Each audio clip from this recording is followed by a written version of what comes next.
Hello, welcome to Making Conservatism Look Cool podcast. Thank you everybody for tuning in. Thank you. This is going to be a great episode. I appreciate everybody's support. You know, this is going to be dope. I'm just waiting for the brother Chuck Littleton to the come into the studio. But this is going to be a good one. You know, we're going to be talking about a multitude of things. As you can see, the title of this is Marxism and the Dangers of Progressive Ideology with Teach'em Chuck. So, you know, I'm glad everybody is, glad everybody is tuned in. You know, this is going to be a really good live. I promise you, you will not regret it. What's up, Angel Wings? What's up, Hannah? Got the brother Teach'em Chuck. He's about to come in. And now we're live. Hold on, man. Okay, brother. I'm going to give you a sec. Go ahead. All right. As you can see, he just came on the live. We'll just give him a second to come on in. But, yeah. All right. But Hey, what's going on, Chuck? Everything good on your side? Can you hear me clearly? Yeah, I can hear you, but you're coming in real low. Let me leave the show and then come back. My audio doing something crazy. Okay, no problem, brother. No problem. All right. Yes, y'all. About to get this thing started. This is gonna be a doozy. I've been waiting for this one for a while. So, again, I know it's a lot of crazy things going on. We're gonna try to be peaceful. Angel Wings, I gotta figure out how to get you modded. Let's see if our audio is a little bit different. Yeah. Hey, peace, brother Chuck. Can you hear me clearly now? Yep. Clear as day. All right. Thank you. Hey, brother, let me first off saying, man, I appreciate you accepting this invitation.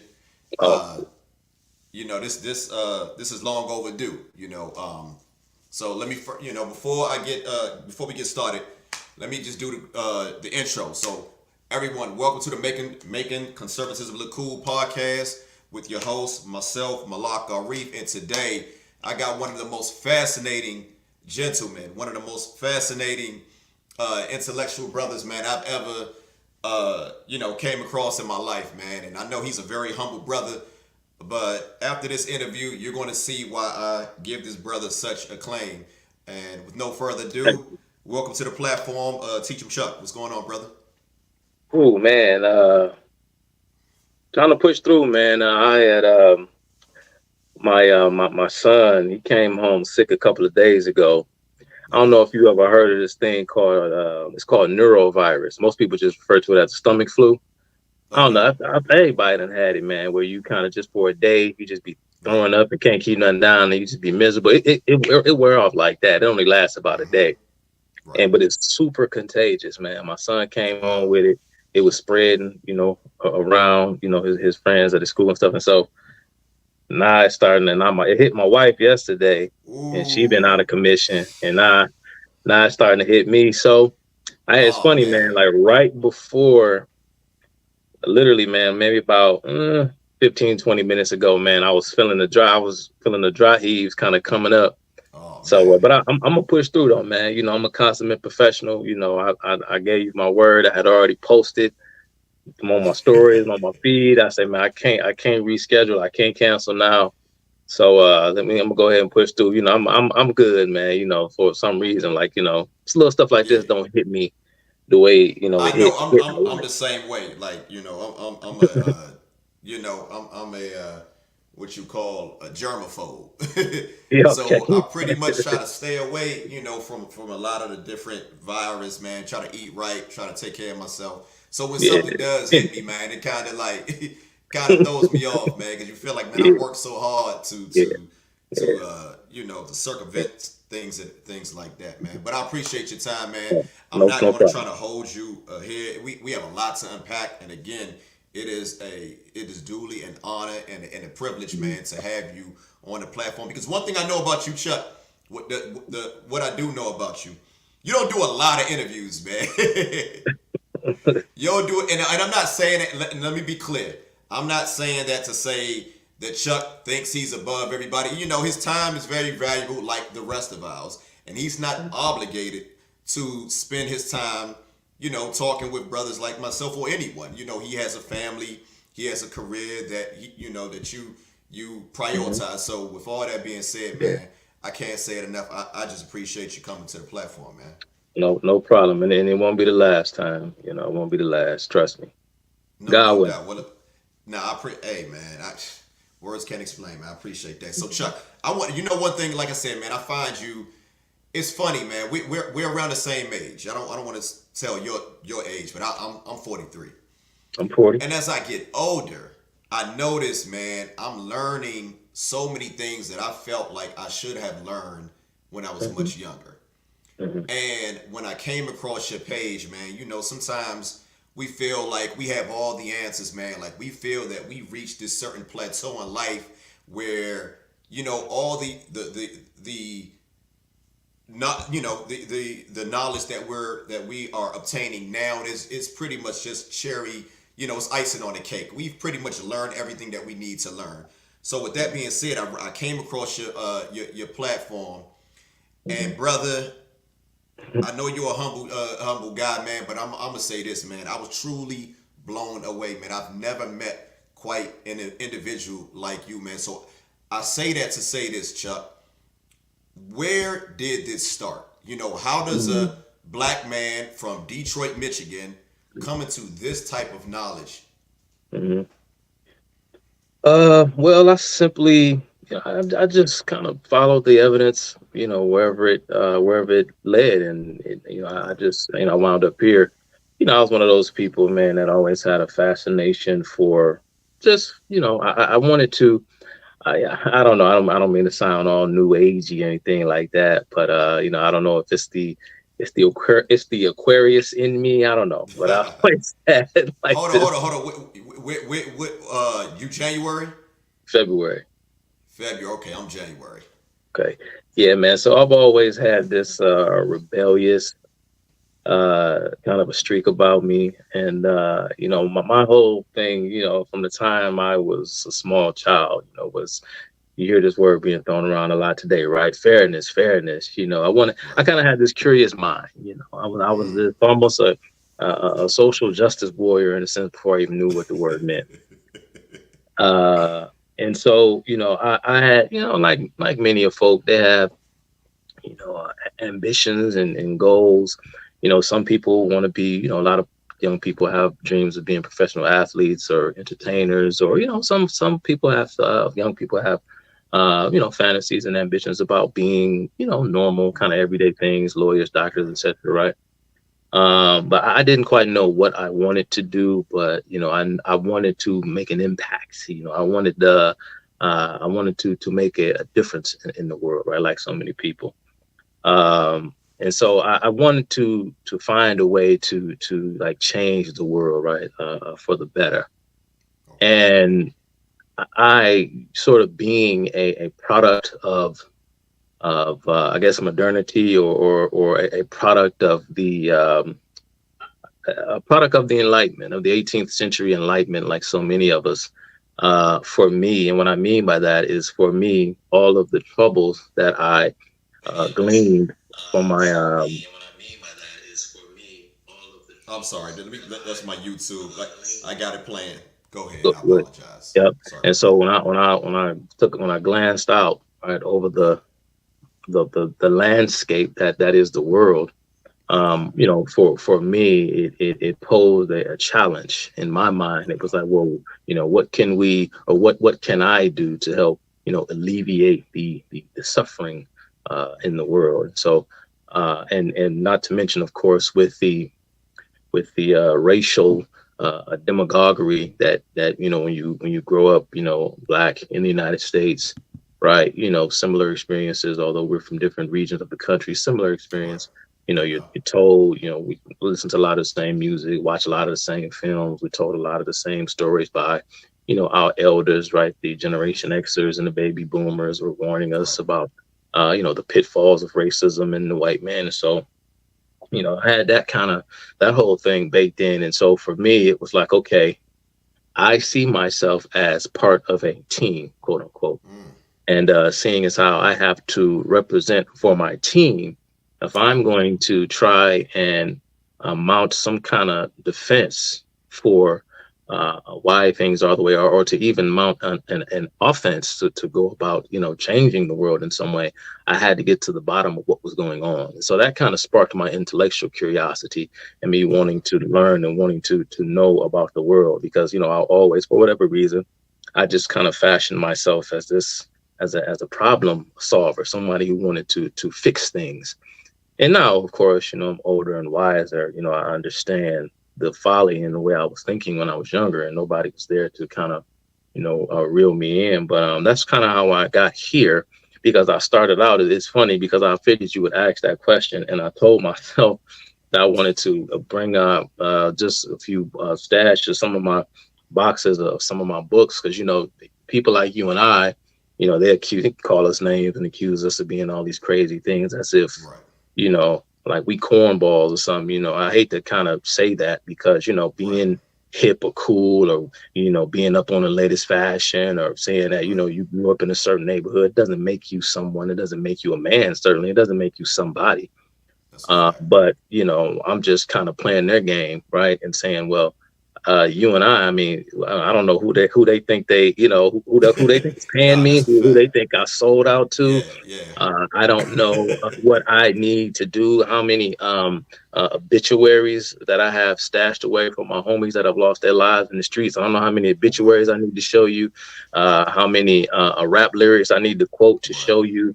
My hand-to-hand record out here, on the streets, whenever I would, what I'm saying, shoot the fair one. Again, I don't know what it means. I don't know what it takes. But Exactly. I started out, reading a lot of the books I had, all of the Message to the Black Man, the autobiography of Malcolm X, and works by Hmm. Chancellor Williams, and, G.M. James. And, I listened to the teachings and the lectures of Dr. John Henry Clark and Sheikh Anta Hmm. Diop and all these individuals. And so, Wait, um, let me just stop you for yeah, 1 second, Chuck. I do want to ask, go when ahead. did this start? Like, at what age? It started out when I was a teenager, man. I tell this story quite often when people ask me, whenever I do make appearances on shows. People always, it's a people want to know, like, dude, this ain't job, and this is incongruent. How does this happen? And yeah, man, for me, I would kind of dibble and dabble too and a lot of the kind of conspiratorial new age esoteric stuff, about Mm. the coming new world order and all this other stuff. Right. And I Pale was with the kind of, white horse and all that type yeah, of. yeah, Behold a Pale Yeah. Horse. And I read Fritz Springmeier's book, The 13 Bloodlines of the Illuminati. Mm. Yep. I Yep. had I have Jim. I still have these books. I have Jim Mars' work, Rule by Secrecy, by Jim Mars. The guy, a famous author and lecturer from England, David Icke, who is, of course, most famous for his theory that our world is controlled by reptilian humanoids. Hmm. Believe it or not, I read so many of his works, from the Tales from the Time Loop, Children of the Matrix, Hmm. Biggest Secret, Behold, the Lion Sleeps No More. I read his book I read his book Alice in Wonderland, talking about the Hmm. 9/11 terror attacks. And so I read about 7 or 8 of David Icke's books throughout the years. And Right. so, I have an intellectual depth that I don't really like to talk about as much, but I've almost been there and done that. Like I said, I'm 40 years old now, and I've been into this stuff, ever since pretty much I right around the time when I hit puberty, I hit adolescence. And Whew. there was a lady who was a close family friend of my best friend's father. Hmm. And she was a lady who was, I guess, either in the movement, or I'm not quite sure exactly if she belonged to any sort of organization. And we went to her house, and my friend's dad was like, "Hey guys, I'm gonna take you to," and I'll never forget, her name was Miss Shirley. So I'm gonna take you all to Miss Shirley's house. and to kind of soak up some game and all this stuff. And when I went to Miss Shirley's house, that was the first time I had ever been. I was, like I said, I was about 16, 17. That was the first time I had ever went to someone's house and saw a massive like book collection, library, just whole wall, just chock full of books. I'd never seen anything like that before. And the lady was so gracious. She was so nice, And like I remember, I think she had maybe like a long flowing like dashiki type gown on. Maybe, I mean, she had the whole kit on. I mean, I remember kind of like Angela Davis vibes. Like I say, this was almost 25 years ago, so I can't recall every detail. And she just said, "Take what you like," And I took a lot of books from her, man. I took the Opinions and Philosophies of Marcus Garvey. I took Carter G. Woodson's book, The Miseducation of the Negro. I took a book. It was called Message in the Bottle. It was about how the malt liquor industry was a conspiracy to keep the black man down. This was during the time when Billy D. Williams was endorsing Colt 45. And you had Ice Cube. We kind of dating ourselves on that one. Yeah, you had to the youngsters. Yeah, you had Ice Cube with the Saint Eyes and the crooked eye and all stuff. And the book was dealing with the sigils and the symbology within the logos and how it was communicating all of this sacred messianic symbolism, or not messianic, but Masonic symbolism and so forth. And so I took those books from her, and it was just kind of off to the races from then. And yeah, man, I mean, I could, I mean, like I said, we all got stories and histories, man. I don't want to, but yeah, man. So that was my thing, man. I was a voracious reader. I mean, people say that, but I legitimately, I mean, for me, reading was a form of entertainment. When I didn't have, even when I didn't have money, or to buy something. Like, I know B. Dalton is not around anymore. I think Barnes and Noble still have a few brick and mortar stores around, but I would go to like a Barnes and Noble store just for fun, to walk around and see what latest books had come out. Yeah. And you know how it used to be in Barnes and Noble, they would have an area where you could sit down, and they had a Starbucks inside there. Right. And maybe they didn't care about what I was doing, but I would just go in there and I would grab a book off the shelf, and sometimes I would just stand in the aisleway and just read a few pages and remember in my mind, I'll make a mental note of where I left off. I'll put it back. And then I would come back next week, and I'll stand there and read some more, take a mental note of where I left off, put it back. So that's the type of stuff I would do, in my late teens and early to mid 20s. Yeah, okay, man. So now, like I said, you are a native of Detroit, Michigan. So Correct. And not to try to frame this as somewhat of a stereotype, but many people that that are outside of Detroit, they would think that most people from Detroit, they think a certain way, just like they would think most people from many urban cities. I myself am a native of Washington, D.C. And so they kind of pigeonhole you or stereotype you in a certain frame. With that being said, what were your relationships like with the individuals of your neighborhood or the individuals that you went to school with? What was that like for young Chuck Lewis? It's funny that you say that, because that's how me and Chad O. Jackson became friends. Chad O, you can imagine. I mean, he gets bombarded with people wanting him to provide commentary on this thing or that thing. They want Chad to watch a reel, and they want him to watch some whatever. And when I first started doing Instagram, man, I didn't even have 100 followers on Instagram. I had people, and I would do like these little impromptu live streams on IG. People would just be like, "Yo, man, who the are you?" And they would mention, they would at all of these big time political commentary. They would at Candace Owens and at Joe Rogan and at Ben Shapiro and at this person, at that person, at Brandon Tatum, at all these ats, and say, man, somebody has to see this guy. And somebody had, I guess, forwarded Chad O. Jackson a reel or something. I don't know what I did. I don't even know if Chad remembers. And he told me, he said, man, to be honest with you, He said, I rarely check my DMs, but he said, but for some reason on that day, by chance, he said, I just so happened to have my phone out and somebody sent me something of yours. And I looked at it and he said, normally I wouldn't play it. But he said, what made me decide to Oh play man, it. I'm kind of discouraged now because I want to link with Chad eventually. Look, I put in the word. I put in the word I'm just for you, kidding. I'm man. kidding. And he said that he wasn't going to play it, Okay. but he said what got him to play it was my appearance. And he said I was prepared to be like, look at this fool. Like, what is this idiot? What is he talking about? He was prepared to disagree because he stereotyped me because of what I looked like. And he said when he Wow. heard what Yeah. I said, he was Uh-huh. like, wow.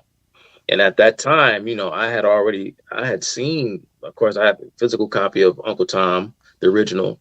I had Uncle Tom 2. I didn't get a physical copy. I purchased the stream. Okay. And it's funny because I had just watched it like a week or so prior. Right. The next thing I know, man, I mean, and to me, Chad, shoot, man, you talking Alan West and, Herman Cain, God rest his soul, and Larry Elder and, Yeah, rest in and peace, Herman Bodie Cain. Bacham and all these people. Yeah.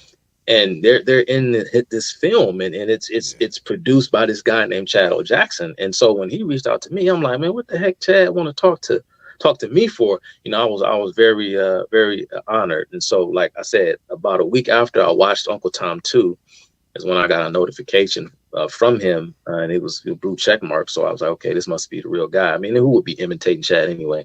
And he sent me a direct message, and he said, man, Kay, would you like to collaborate sometime? I said, heck, shit, I want to collaborate sometime. Yeah. Talk about Yeah, that. Talk about yeah, that. and that's kind of like how it happened. But as far as my relationship with my peers coming up, like I said, man, I was I was on that, black consciousness, black empowerment stuff. Like I said, here's my opinions and philosophies of Marcus Garvey right here. I just Okay. so happen to have this handy because Blanchard Robinson and I did a live several months ago where he wanted me to unpack the legacy of Marcus Garvey. So I had James Baldwin's novel here, Go Tell Him on the Mountain. I was a I was a big time fan, if you could believe it, of Michael Eric Dyson. Wow. You know, Same here. Same I here. idolized him in my college days Yeah. because I was so enthralled by his by the way he Vocabulary. spoke, by his Yeah. writing style, Yeah. and the fact that I saw him as a quote unquote defender of urban culture, of black Yeah. culture, not realizing that he was a destructive enabler. Facts. So here's Could not agree more. yeah, this isn't a blackly bliggity black book, but here's a collection here of essays called Critiques of God, making the case against belief in God, because I was all over the place, man. I was searching for things in all the wrong places. And this is a collection here of some of the best and most notorious progressive minds of the 20th century, from John Wow. Dewey and Sigmund Freud, well, 19th century in the case of Freud, but Eric Fromm, Sidney Hook, Corliss Lamont was another big time Soviet sympathizer. Bertrand Russell was another one. So this is a collection of their works making the case against why God does not exist. I'm showing you all this stuff for a purpose and for a reason. Just walk with me. Yeah, man. Just like I said, I had and I got a ton of Michael Larry Dyson's book. This is his book. I Is remember Bill that one. Cosby right, or has the Yeah. black middle class lost its mind? My friend Sub Zero, I just did a live not too long ago. He just Shout did out a live. to Sub Zero. Yeah, he just did a live stream revisiting the Cosby speech, and that is what Michael Eric Dyson's book was about pretty much knocking down Bill Cosby's take out of your mind his what Yeah. he what happened later on in No, his no, life. no. I mean that kind of But changed my yeah, it could change the perspective perception personally of him, but of just Eric within Dyson. But just continue. within the context of that, right? And Dyson's point was to kind of deconstruct his whole position there with the speech he made at the commemoration of the Brown v. Board of Education decision. Right. And so, here's another book. I mean, I got all type of books on Malcolm X. As far as Dyson, I got It's Bill Cosby, right? I have this book that he wrote called "Come Hell or High Water" about the Hurricane Katrina disaster. I got another book by Michael A. Dyson called "Between God and Gangster Rap." I have another book by Michael A. Dyson, the biography he wrote on the life of Tupac Shakur called "Holla If You Hear Me." And so it just goes on and on and on, man. I started to, like I said, have a lot of this stuff on hand. This is of course, this is, this is the adult, the real, the mature me. I got some of my other works up here too. This is Douglas Murray's classic work, The War on the West. This is when, I started to pay attention and listen to real scholars and some, folks who had real information to provide. And so I show all that to say that for me, a lot of my peers at the time when I was younger, they like, oh, hey, come, it was like, we all seen Menace to Society. I was like I ain't gonna say I was the Sharif of the crew all the time, what I'm saying? Because I was, I was right in with everyone else. But again, I tried to set myself apart, because I had this belief that the ills and the social backwardness and pathologies I saw all around me was the fault of some unjust and corrupt system. And so my whole thing was to try and blend in, if you will, amongst the downtrodden, so as to get them to reorient and focus on not so much kind of overcoming the system in a conservative sense, but trying to sort of motivate them in the way that a common ethnic leftist would, the kind of rhetoric that you hear them throwing around today. And so that was kind of like my whole shtick. And so I was kind of like apart from everyone else in that way. And kind of my peers always sort of saw me as, oh man, Chuck, would kind of solicit, to try me for my opinions on various issues, because they knew that, Chuck, no, don't nobody know, Chuck, because I no. was going to ask the name. Like, where did you get the name? Oh, Your government is Chuck Littleton, yeah, but where did you yeah. get the nickname Teach Him Chuck? Was that something that came into to existence when you Okay. moved over to like social media, or Yeah, how did that all start? it came into this is when I moved over to social media. Okay. Because like man, like I said, man, I was always kind of like I was on that whole, pro black revolution stuff, right? I was all into that. And it's funny because, my friends back then Right. thought that not so much that I was crazy, but you know how it is. Like they like, okay, that's Chucky on that. That's what type of time he on. You know what I'm saying? Yeah. He like sincere character and belly. You know what I'm And saying? belly. That's just Right. his whole Right. flow. Yeah.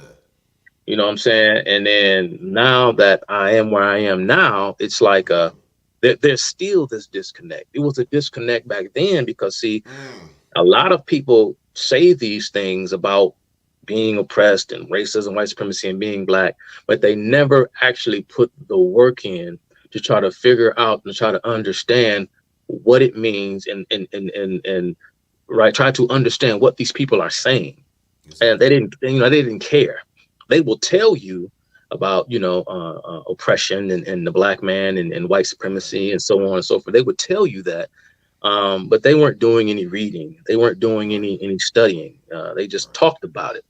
And so they were like, well, Chuck, he gonna tell you for real because he actually, he really kind of like does the work. And so now that I am where I am now, there's still this disconnect where it's like my man's over there.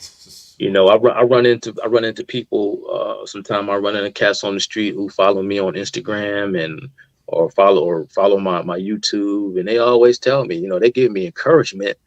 But a lot of folk, they just say, man, pardon my French, but they like, yo, Chuck, man, I see you doing your thing, my nigga, but I don't know what the fuck you be talking about, but I see you. I, I I heard you see mention that you. in one of your lives before. I One of said, your all right. videos. You know what I'm saying? Yeah. And that's when I just made the decision to stop trying to make explicit overtures to Right. the stereotypical hood nigga because Right. you're not going to win that person over with style and glitz and flash Not and at all. frivolous trivial things. That you're just not. Anyway, in any event, the name you asked me, it's funny, my homeboy. who really dragged me onto social media, kicking and Yeah, because screaming. I don't see you like the social media type. You know, you I don't still don't like it. post. Yeah, you don't post. You know that Nope, often.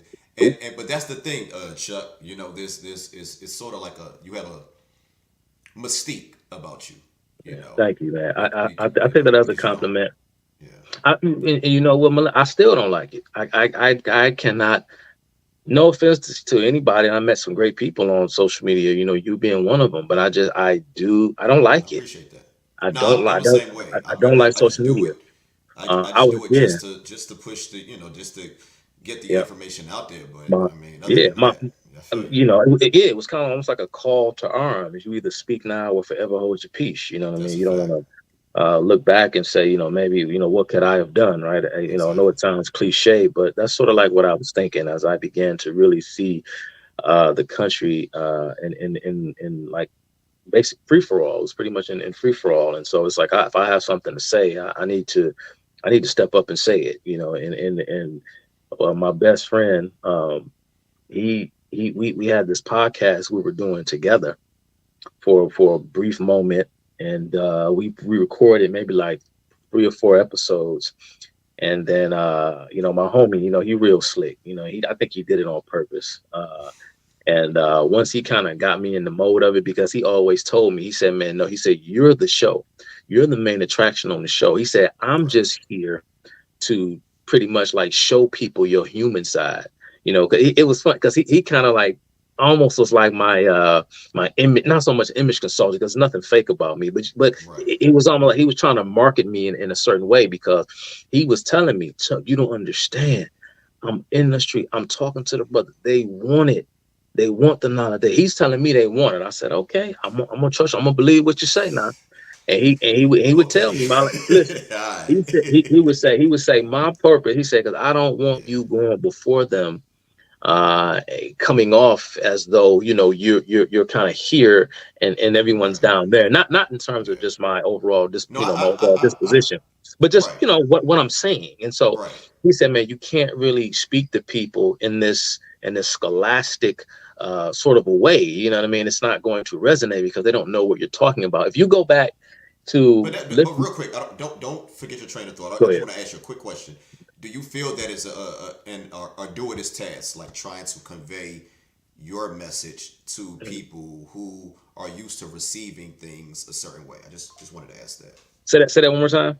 Do you feel like it's an arduous task trying to Okay. present a message in a way to people that are Hmm. uh, Yeah. not used to receiving a message a certain way? You know. Yeah. Yeah. I mean, it is. It really is, man. I mean, you know, a lot of folks. I mean, they just this kind of unwashed, this forgotten, you know, mass of people. Yeah. It's just it's not.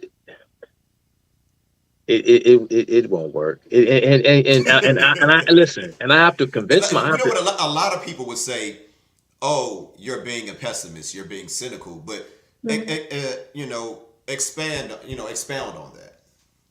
Well, the reason I won't necessarily call it cynicism, I'll just say that I don't. It's so much damage has been done, you know, over the past 100 years. You know, Right. even we can harken back to the civil rights movement, but you know, it started prior to, you know, even the 1950s, 1960s. Right. Um, I I don't know if it's going to, you know, it has to take, it's going to take an act of God. I'm not entirely sure, but I know that, you know, I'll borrow something that Thomas Sowell once said when asked about the future of the West.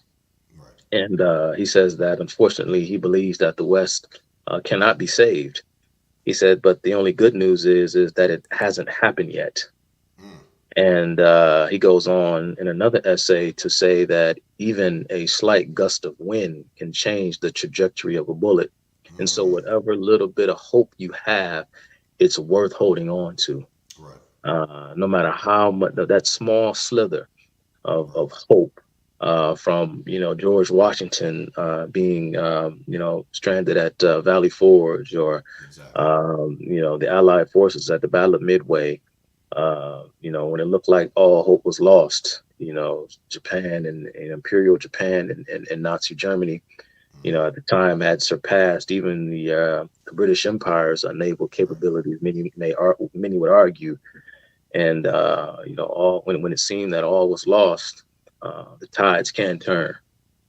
So I don't want to say that it can't happen, but I will say that if it does not happen, or to the extent that it doesn't happen to my liking, uh, I can't then turn that inward, right?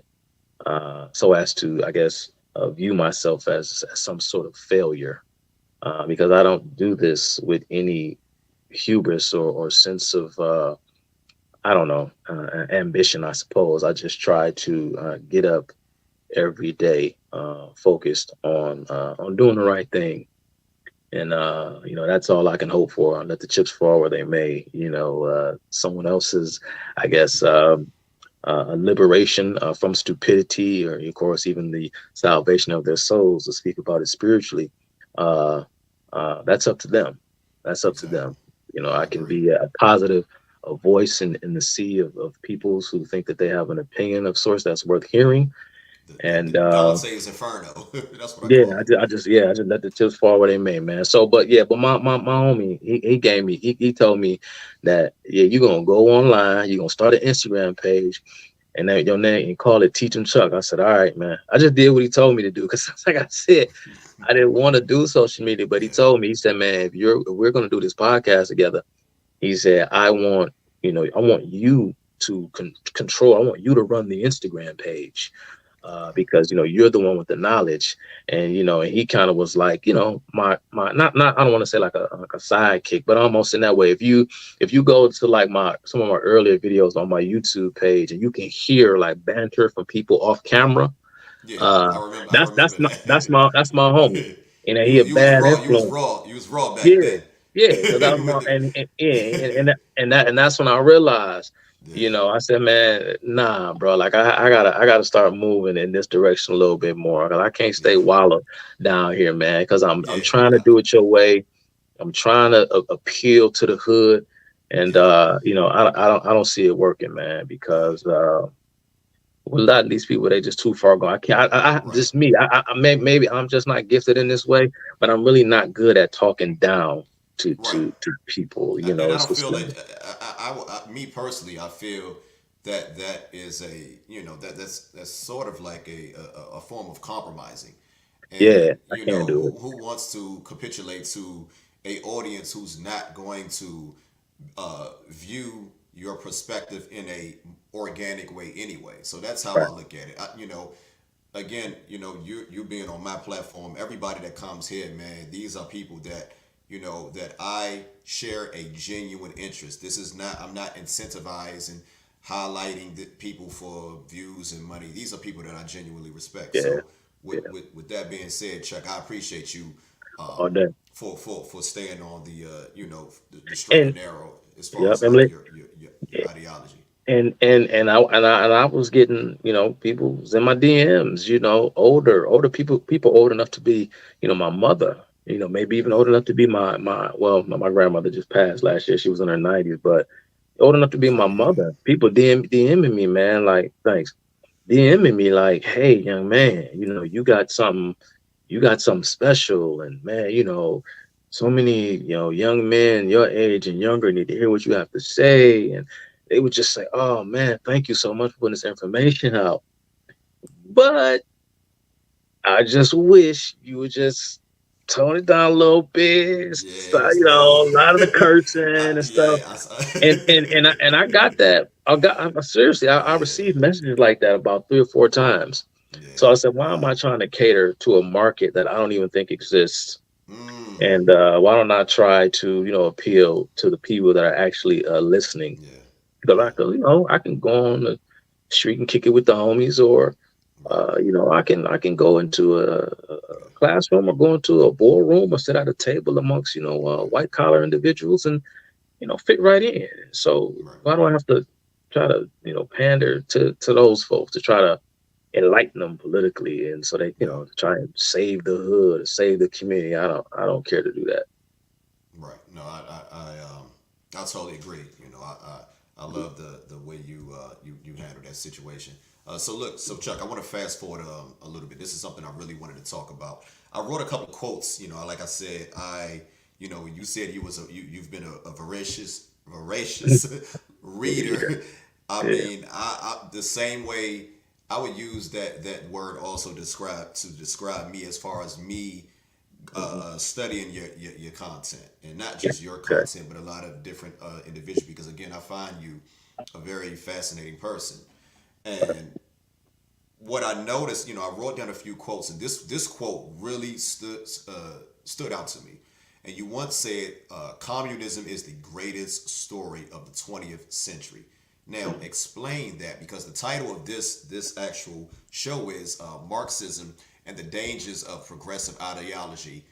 Mhm. So, with that Yeah. being said, could you explain to the people, to the viewers, what Mhm. you meant when you said that? Yes, communism is the story of the 20th century. And I remember, and it's something that I say often. I know when I originally said it, the context of the statement was I was kind of, being a bit tongue in cheek. And I was saying, I know people are probably sick and tired of me talking about communism. They're probably tired of hearing You the think so? word.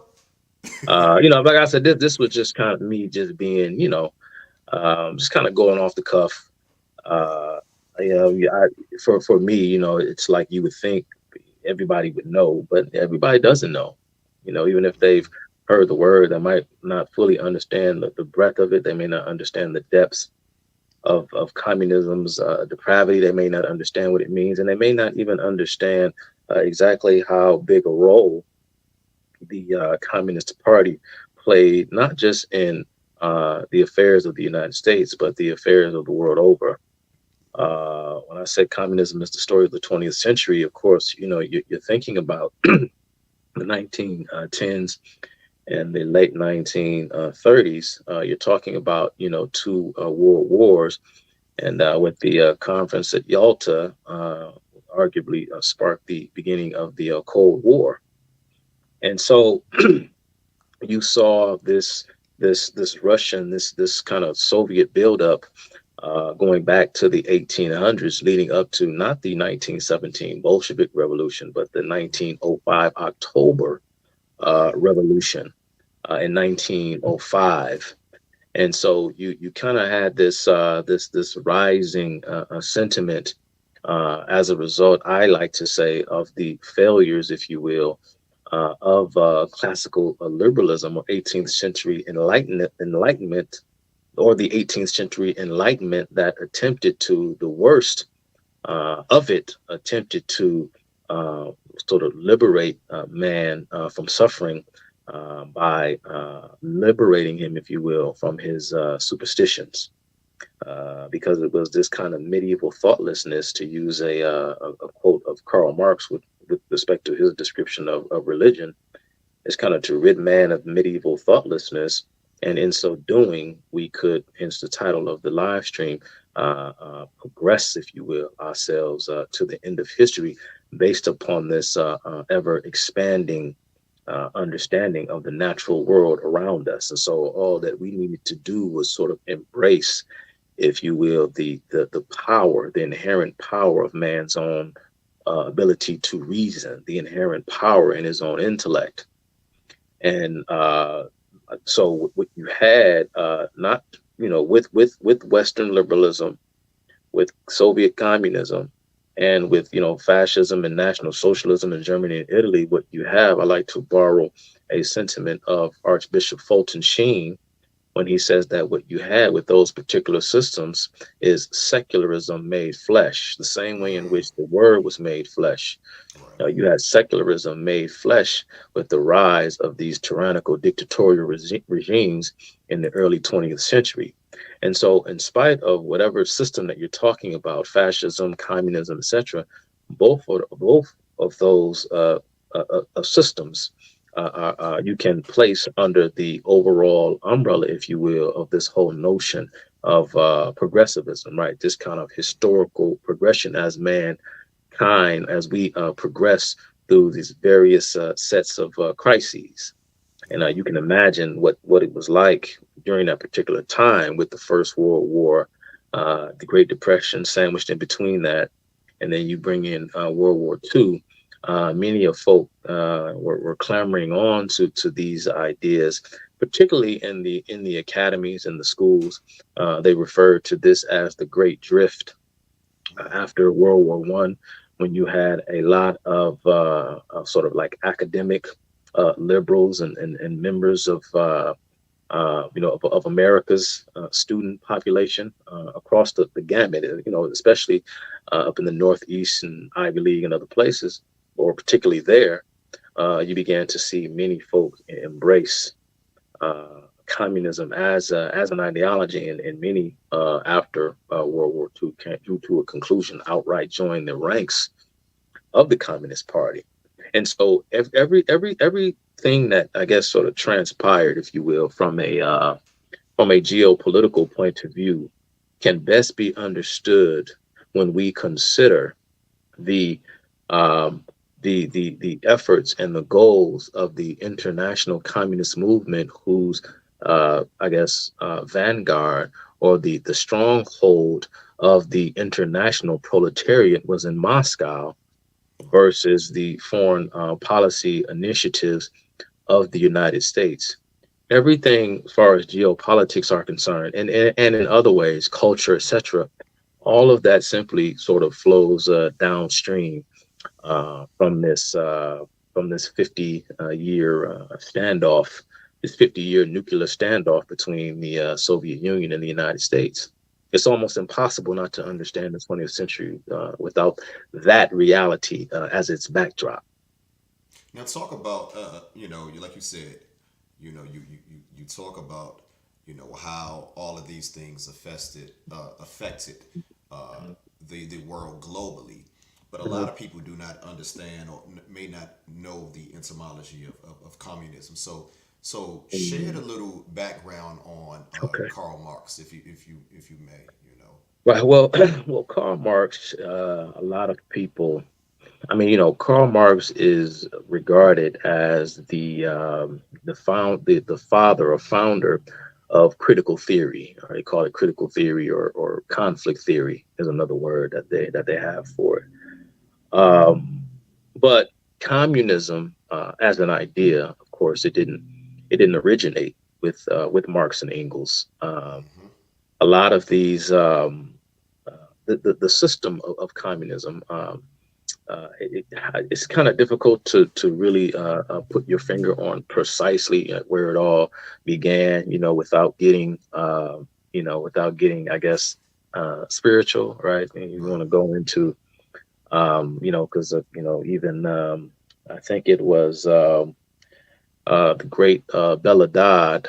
She was a longtime member of the Communist Party until she eventually, of course, walked away from it, and was given a communion and accepted into the Catholic Church by Archbishop Mm. Fulton Sheen. Right. And whilst testifying before Congress, she was asked flat out, and I forgot who asked her this question, but they asked her flat out, "Who is behind this? You're Mm. saying that there's this conspiracy. Who was behind this conspiracy? Who is driving this?" And her answer was Lucifer. She said, "There's no one. Wow. The best way I can describe it is Lucifer." Wow. And so, I but had no idea. without kind of going there, but yes, Karl Marx was a student of communism. He didn't invent it per se. Karl Marx, first and foremost, I mean, when he went off to college, he began his college career as a practicing lawyer. He Right. wanted to, but he didn't want to go into law. He went into law so as to appease his father. Mm. I think his father would die during Karl may have been his freshman year, but it was fairly early within Karl Marx's academic career. And then he sort of gave up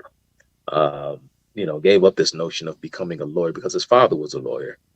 But Karl Marx, especially had an affinity for art and poetry, writing. He wanted to be somewhat of an essayist, a poet, a novelist. He certainly wasn't an economic theorist or Definitely political not. theorist. He was not. He would adopt socialism thanks to other of his contemporaries, such as a man named Bruno Bauer. There was another man named Moses Hess. Believe it was Moses Hess who actually convinced Karl Marx to become a socialist. Um, he had Engels because at this particular point, Karl Marx was, pretty much just an atheist, right? But he didn't necessarily see himself as a political revolutionary, Right. so to speak. As a matter of fact, even when he was in his late teens, I mean, there are works of Karl Marx wrote poetry as a Christian. He Right. wrote poems that spoke to the glory of Christ. Of course, Karl Marx Mm. was an ethnic Jew, but was Right. baptized into the Christian faith at the age of 6. His father, of course, he grew up in a predominantly Catholic town called Trier, Germany, but his father was Lutheran. His father adopted the Lutheran faith and medieval thoughtlessness because Wow. he believed that eventually, and again, I'm not here to get into any theological squabble between Catholicism and Protestantism, which one is right, which one is wrong. But one of the things you hear a lot of Catholics apologists talk about when it comes to Protestantism, one of their main critiques of Protestantism is that it brought in this whole liberal, if you will, spirit to the Christian church, and of course we saw consequently, the Protestant church break up into these various different sets and Exactly. so on. And so that's the whole debate, between this kind of religious freedom or a more strict militaristic hierarchical style that you see in the Catholic Church. And of course, Protestants would say, but Catholics do things that are heretical and unbiblical. And so, but anyway, let Protestants and Catholics debate that on Sort their that on their out. own terms. Let them Right. sort that out. Right. Uh, but Karl Marx had to be taught communism. Of course, Karl Marx. There was a few in particular, but even Karl Marx was really he was also heavily influenced, by a lot of ancient Greek thinkers, because you did sort of have this cultural relativism or this existentialism we saw in the 20th century. Those kinds of ideas again go all the way back to ancient Greece. They had certain groups of philosophers in ancient Like Greece Plato, during the Hellenic guys like period. that. Yeah, but they had Plato, but then you had Aristotle, who they say Aristotle. was a student of Plato, but Aristotle and Plato were at odds later on about certain things. But you also had a separate group apart from Plato who believed in what I would describe as this kind of a transcendental objectivity versus a totally different set of philosophers. And I can't think of any in particular by name off the top of my head, but there were a group of them called the Sophists. Mm. And the Sophists believed that it was a fool's errand for a man to try and seek objectivity, Right. because there is no a truth apart from man's own individual perception. And so this kind of philosophical back and forth, this war between objectivity and perception, and what quote unquote is truth. This has been going on for a very, very long time. So Marx was influenced by a lot of people, men like Epicurus and others. But uh, he was really inspired by, of course, the French Revolution. Now, he and his wife even they stayed in France for a time, but it was really the example set forth by the French Revolution, and Karl Marx was also there was the work of a man named Ludwig Feuerbach, and Karl Marx was also heavily influenced, of course, by Charles Darwin's Voltaire. Origin of the Voltaire, but also Charles Darwin's Origin of the Species. And Okay. so when Hegel and Marx, of course, their first work together was a book titled The German Ideology. Mm. And this was I forgot the book that came out with after that. I think it called The Origins of the Family, and then they came out with the Communist Manifesto. But the Okay. German Ideology was their first book, and of course they were building off the philosophical, intellectual giant, this kind of looming presence that we still have over us today, which is, of course, George Wilhelm Friedrich Hegel. Now, a lot about Hegel and what he believed and what he taught is grossly misunderstood by a lot of people today. You hear a lot of people throw this term Hegelian dialectic around. Right. It I sounds hear that a lot. fancy, Yeah. but many people who use the term Hegelian dialectic, they don't know, they don't really know what it means. I doubt many. And again, I'm not trying to sound like an elitist or be a smug or be pugnacious. I'm simply saying that I don't think that a lot of people understand Hegel, because Hegel is not an easy person to understand. Mm. He's just not. And so a lot of this kind of, there was kind of like a unique set of social and political circumstances going on across the whole of Europe, but in Germany in particular, because there was always this kind of fondness, if you will, that communists had with the country of Germany. Hence why, Right. even going into when the Communist International was in full swing, fully involved in its attack, quite literally, on the world, Right. the preferred language of the Comintern was German. It was not Russian. Mm. The primary language of the international communist movement was German. It was not Russian. And so the original title of the Communist Manifesto, of course, was the Communist Manifestation of Faith. Okay. At the last minute, Engels would do an about and go to Marx and say, we need to change the title of the Communist Manifesto because it sounds too religious. Now And so I got instead to of, ask a question go real ahead, quick. Was go this ahead. around the same time that he was involved with the group? What did the young? I The young forgot the name of Hegelians. the young Hegelians. Was this around that Yeah, time? yeah. Around this time, this was I guess he was part of a group called the Young Hegelians. Slightly before he met Engels, Okay. there were three main works. I think it was called The Life of Jesus. This was a book written by a German philosopher named David Strauss. Okay. And secondly, I forgot what it was the historical criticisms of the Synoptic Gospels, something like that, which was a work that Mm. Bruno Bauer had put out. Now, Bruno Bauer and Karl Marx at that time were very close. As a matter of fact, the way historians and researchers describe it, it was almost like Bruno Bauer was sort of a mentor. He was a mentor of sorts to Karl Marx at the time, and he and both Bauer were members of this group called the Young Hegelians. Because again, you had two sets. You had two sets of Hegelians, right? You had a group that were considered your more conservative Hegelians, Right. and then you More had liberal. your liberal or Right. leftist or Yes. left-leaning Hegelians, Hmm. who really began to embrace these very, I guess, materialist ideas. As opposed to this kind of dialectical idealism, they began to embrace dialectical materialism. And so, yes, Marx was a part of a group called the Young Hegelians, and while he was a member of this group, he attempted to start a journal, a publication. He and Bruno Bauer together, they wanted to found a journal. It was called the Journal of Atheism. Mm. But they couldn't find financial support. They couldn't get the funding. Go figure. So this never jumped off. But there would come a time when Bruno would run afoul, at least the way Marx, I guess, would perceive it, and they would eventually fall out. Karl Marx wouldn't. He couldn't. No one who even tried to get close to him liked him. Right.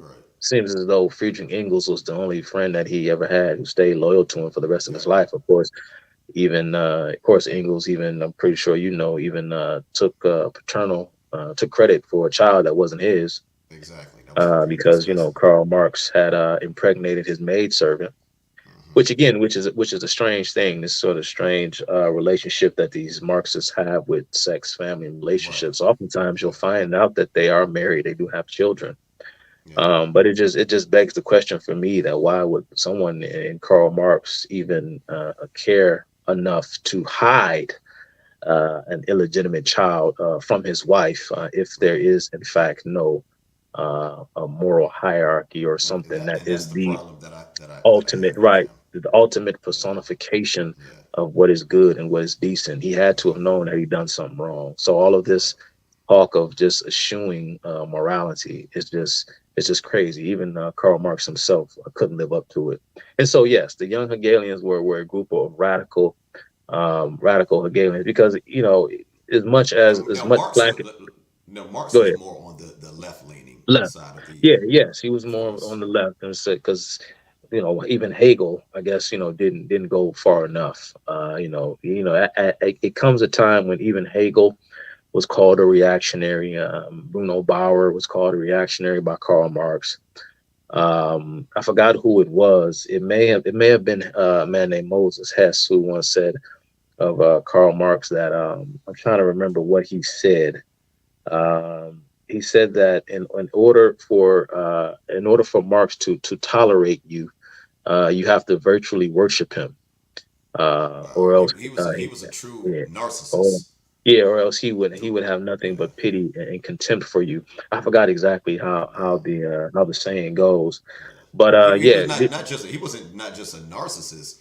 He was yeah, also a yeah. contrarian. Just Yeah, he was a contrarian, and yeah, like you said, a lot of these ideas, these collectivist ideas, there were men in the United States who they weren't considered communists, but they played a role in the minds and attitudes of men like Karl Marx at the time, and that was the man who founded I forgot the name of the city. excuse Dang, me. it's a town in Indiana, and that was like one of the first kind of what they called I guess they would consider it like a successful um, socialist Socialist, collectivist yeah. society in the United States.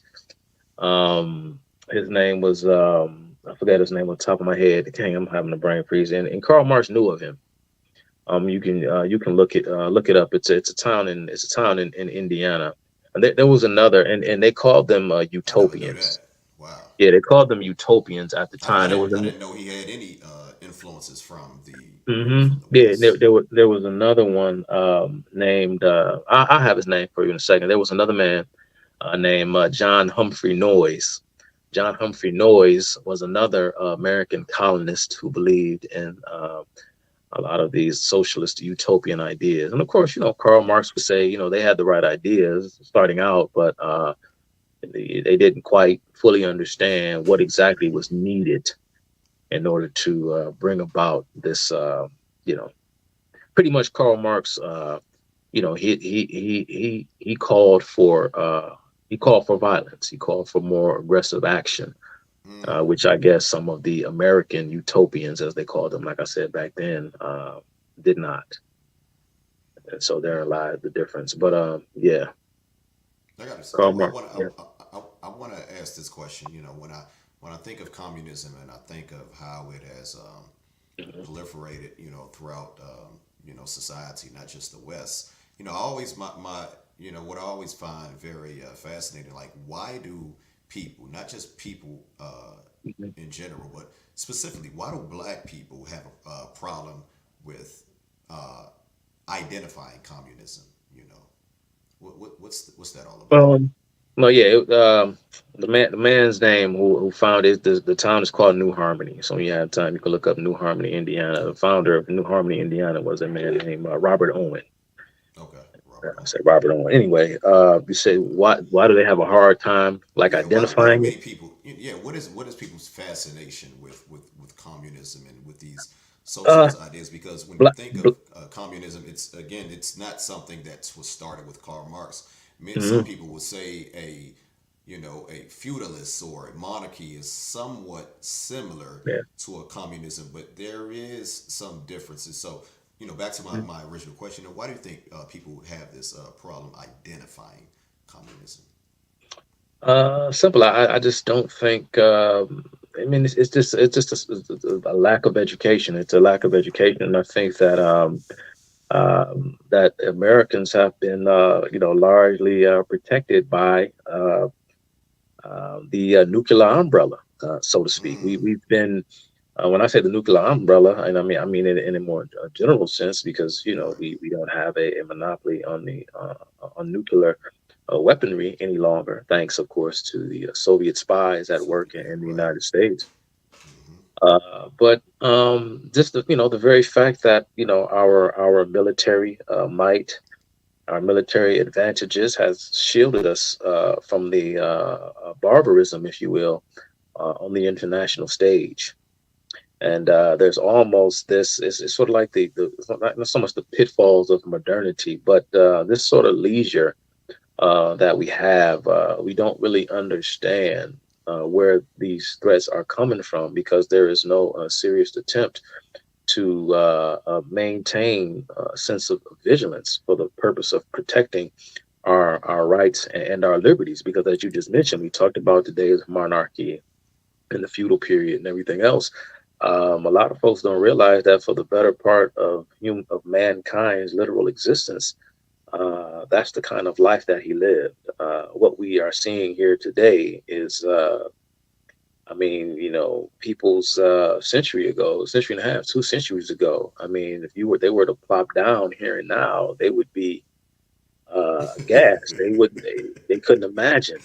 Right, You right. talk about that Nah, scene when right. my man's forgot his name. What was my man's name? The old school cat, man, in Shawshank Redemption. Oh, He had spent 50 years in old. Morgan Freeman. Oh yeah, yeah, in I don't know Red. his character. I forgot Yeah, his his name. name was Red. His name was Red, ironically, but Okay. I don't know if that was some symbolism there. We see that Stephen King, Mm, who wrote the novel Shawshank Redemption, is a big time leftist, but I don't know if that has some sort of undertones. I actually like the Shawshank Redemption, yeah, me although too. it's filled with a lot of liberal messages and whatnot. But It that, is. it's no Definitely. huge problem, because liberals. That's the reason why that particular point of view is so attractive, because there is something that resonates with the human mind and the human spirit in that message. And so anyway, I don't mean to get sidetracked, but no, it wasn't Morgan That's Freeman. all It was good. the God. It was an old guy. He actually ended up committing Oh, suicide. I just remembered he did something to go back to Yeah, he prison. wanted to stay. He wanted to He stay. wanted to, yeah, So I was yeah. just making an It's been example. it's been so long since I've seen that movie. Yeah. Yeah, Um, dang, this is one of my favorite movies. And I'm forgetting the old man's yeah, it's name. a Anyway, classic. yeah. And so that's how our forefathers or foremothers. I mean, they would be, Right. when my man's came out, he was, moving cars and things. He Yeah, didn't know what the yeah, heck was going on, man. He said, yeah. I don't want to be here. Um, but yeah, I think a lot of people have a hard time identifying it. Just and it's the way in which our educational system. Right. And I hate to sound hackneyed, because a lot of people like to harken on education, education, education. Yeah, let's But get into it, man. You know, we've been we've yeah, been kind of discreet. Let's talk about that. I mean, I because, want to get into that. You know, well, but go ahead. I didn't mean to cut you yeah, off. Go ahead. no, it's okay, because literally our educational system has been, taken over, has been taken over by ideologues, Mm, because we are now living in the era of the dictates of the expert class. mm, And the reason why they don't want to tell the tales of communism. I mean, many of them were quite literally. I mean, they can try and talk sweet and go up the street and around the corner about it, but many of these people are flat out communists. Some of them are communist sympathizers, and and that's just the way it was. I mean, when people like to, I guess, mention the American educational system. They mention John Dewey quite John often. Dewey. Right. Um, but Now a lot they of people, consider John Dewey is known as the father of modern day education. Am I yeah, the correct? father of modern day education. Yeah, Okay. and I can pull out some things and read some stuff and read some quotes of John Dewey. But I bring up Dewey because Dewey was an icon to the Soviet the social engineers in Russia. Go figure. Uh, they used Dewey's ideas to create their educational system. Mm, Dewey was not a card-carrying member of the Communist Party, from my research, but he was what they referred to as a fellow traveler. okay. because he did go to the Soviet Union. And this is one of the things that the Soviets would do. They would beckon these intellectuals from all over the world to come to Russia to come see all the great work that they had done. And they would curate their trips so as to, of course, make the collectivizing of private property, farms, agriculture, especially. They wanted to make it seem like it was a success. So they would stage what they referred to as Potemkin villages. And Dewey was one of the peoples who, led whole flocks of people, whole flocks of intellectuals by sea across. I guess you go across the Atlantic, maybe go around. I don't know the route, but yeah, they would go and visit the Soviet Union. And John Dewey would come back and he would say all sorts of glowing things about the Soviet system. Remember that it was avant-garde and in vogue to believe in these things, these progressive ideas. Men like Adolf Now, Hitler. this is real quick. This is Mhm. shortly. This is right before the McCarthy era, right? Yeah, yep. So because McCarthy came around the 1950s, Okay. but again, prior to, and it's funny in the way the left has distorted the narrative because they play this game within the realm of politics Mm. for the purpose of trying to make the Republican Party seem as though it is the anti-liberty party, when in fact, from the time of, I don't want to get it incorrect. I'll just say that for a long period of time, especially even during the era of McCarthy, Right. you had McCarthy in the Senate, but at the same time, the Democrat Party had the majority in the House of Representatives. Mm. And the Democrat Party was doing the exact same thing that the Republicans were doing. The Democrat Party, truth be told, was almost like the main, I guess, object of ire of American communists for a very, very long time. It began with Woodrow Wilson, Woodrow Wilson. because during Woodrow Wilson's tenure, Woodrow Wilson, he's a progressive icon. But even Woodrow Wilson, he may have been a progressive icon, but he was an anti-Bolshevik. You can go and read his writings and get, you know,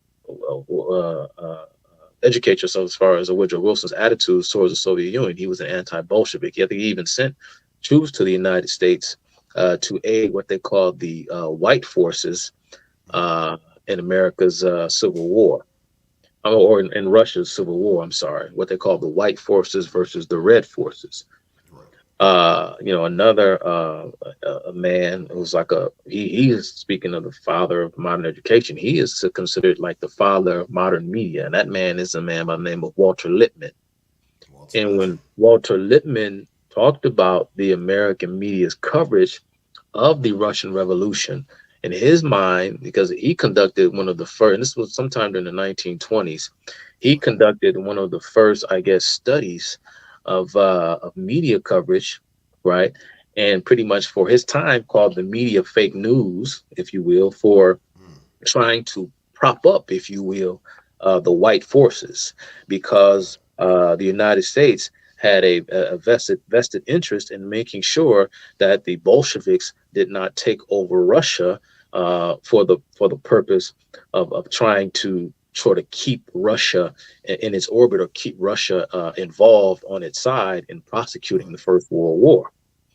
And they believe that with a Bolshevik revolution, that Russia would pull out, and which they did, which is why uh, Vladimir Lenin, right, the first leader of the Soviet Union, whilst the provisional government was in power after the Tsar had failed. Vladimir Lenin was not present in Russia at the time. He was brought in October. I think, was it October? I'm trying to remember when it was. But anyway, my point is that the Bolsheviks overthrew the provisional government of Russia. Right. They did not overthrow the czars. It's a common Misconception. misnomer, yeah, Okay. misconception. But it was Germany that gave Vladimir Lenin, who was at the time exiled, gave him passage, if you will, or kind of made it so he found his way back home. And the theory is, or at least a theory is, that in exchange for help from Germany, Vladimir Lenin pulled Russia out of the First World War, essentially. And a lot of the Russian socialist, the Democrat Party models, again, they borrowed from the German Socialist Party. One of Vladimir Lenin's mentors was a man. I think he was a Russian national, but he met this man abroad. This is Vladimir Lenin when he was trying to find a cure for a stomach ailment that he had. And I think he met a Russian exile in Germany by the name of Gregory Plekhanov, who told him in no uncertain terms to go back to Russia and do what the Germans are doing here, do it there. Wow. And you have to remember, too, at the time when Vladimir Lenin was in Germany, you had a young Adolf Hitler at the time who, too, was studying the writings of Karl Marx. Now there is no information that I have ever found that speaks to the fact that Lenin and Hitler met at any point, but they were ironically somewhat close to one another at a time. But I don't know if they ever met. But when we talked about the young Lenin is I think he's maybe 10, 15 years older than Hitler. Yeah. When we talked about the young Hegelians versus the right wing Hegelians, by the 20th century, you had this new crop of Hegelians that they referred to as the neo Hegelians, and it was the neo Hegelians were the sort of intellectual masterminds behind the creation of Benito Mussolini and Adolf Hitler. Wow. So I never knew that. Yeah, so one of the minister, I don't know if he was the minister of education. I can't remember his title off the top of my head, but he had a role within Benito Mussolini's government. And this man was a name this was a man by the name of Giovanni Gentile. Okay. Giovanni Gentile is considered to be the father of fascism. Yes, I'm trying to remember. That was about to be my next question. I'm trying to remember the work that he did, and he's most known for. But yeah, it was a man named Giovanni Gentile, and he had another partner of his, another neo-Hegelian named Benedetto Croce. Okay. And they came up with this new concept that was birthed out of Hegel and Marx that they referred to as fascism. And so you got to understand that during this time, right, and you had a lot of Western intellectuals, they began to embrace and believe, because, see, in the mind of a progressive or progressivism, the whole point is to find a way around the constraints that are placed upon them by way of the Constitution. So when you hear these terms like, well, the Constitution is just a suggestion, or the Constitution is a living. Go ahead. Hold on, just 1 second, Chuck. Go ahead. Would you also add find a way around religion as well? Could you add that as well? Oh, absolutely. Absolutely. To find a way around religion. And also, because, I like the way Whittaker Chambers puts it when he says that what the Constitution is, and I don't mean to sound sacrilegious in any way, but the Constitution is political Christianity. The way Whittaker Chambers describes it. And, without getting too deep into that and what he meant by that, just to answer your question again, absolutely. Absolutely. Men like Adolf Hitler, Benito Mussolini, even Vladimir Lenin and Joseph Stalin, these men were heroes. They were idols and icons of the 20th century progressive, all of them. And not only that, but and another term that they used, they referred to themselves as liberals. From the United States to England, across the board, the liberal press and the liberal academia ran cover for Hitler and for Lenin and later on Joseph Stalin. They ran cover and hid the bulk of their crimes from the wider world because Soviet Russia and even Nazi Germany was those countries were the wave of the future. The whole constitutional experiment was one that was dying because in the minds of Dewey and Lippmann and even men like not Walter, Edward Bernays, Okay. society was becoming far too complex Mm. for the common man. This is the basic sentiment to kind of put all three of those men in a nutshell. Right. Society, and of course, Bernays, the engineering of consent, and he's also famous for the book Propaganda. You must tell people what to think because they should not be given the responsibility to make decisions about things that are extremely important because the society in the post-industrial age in the early 20th century had become far too complex. Mm. Okay.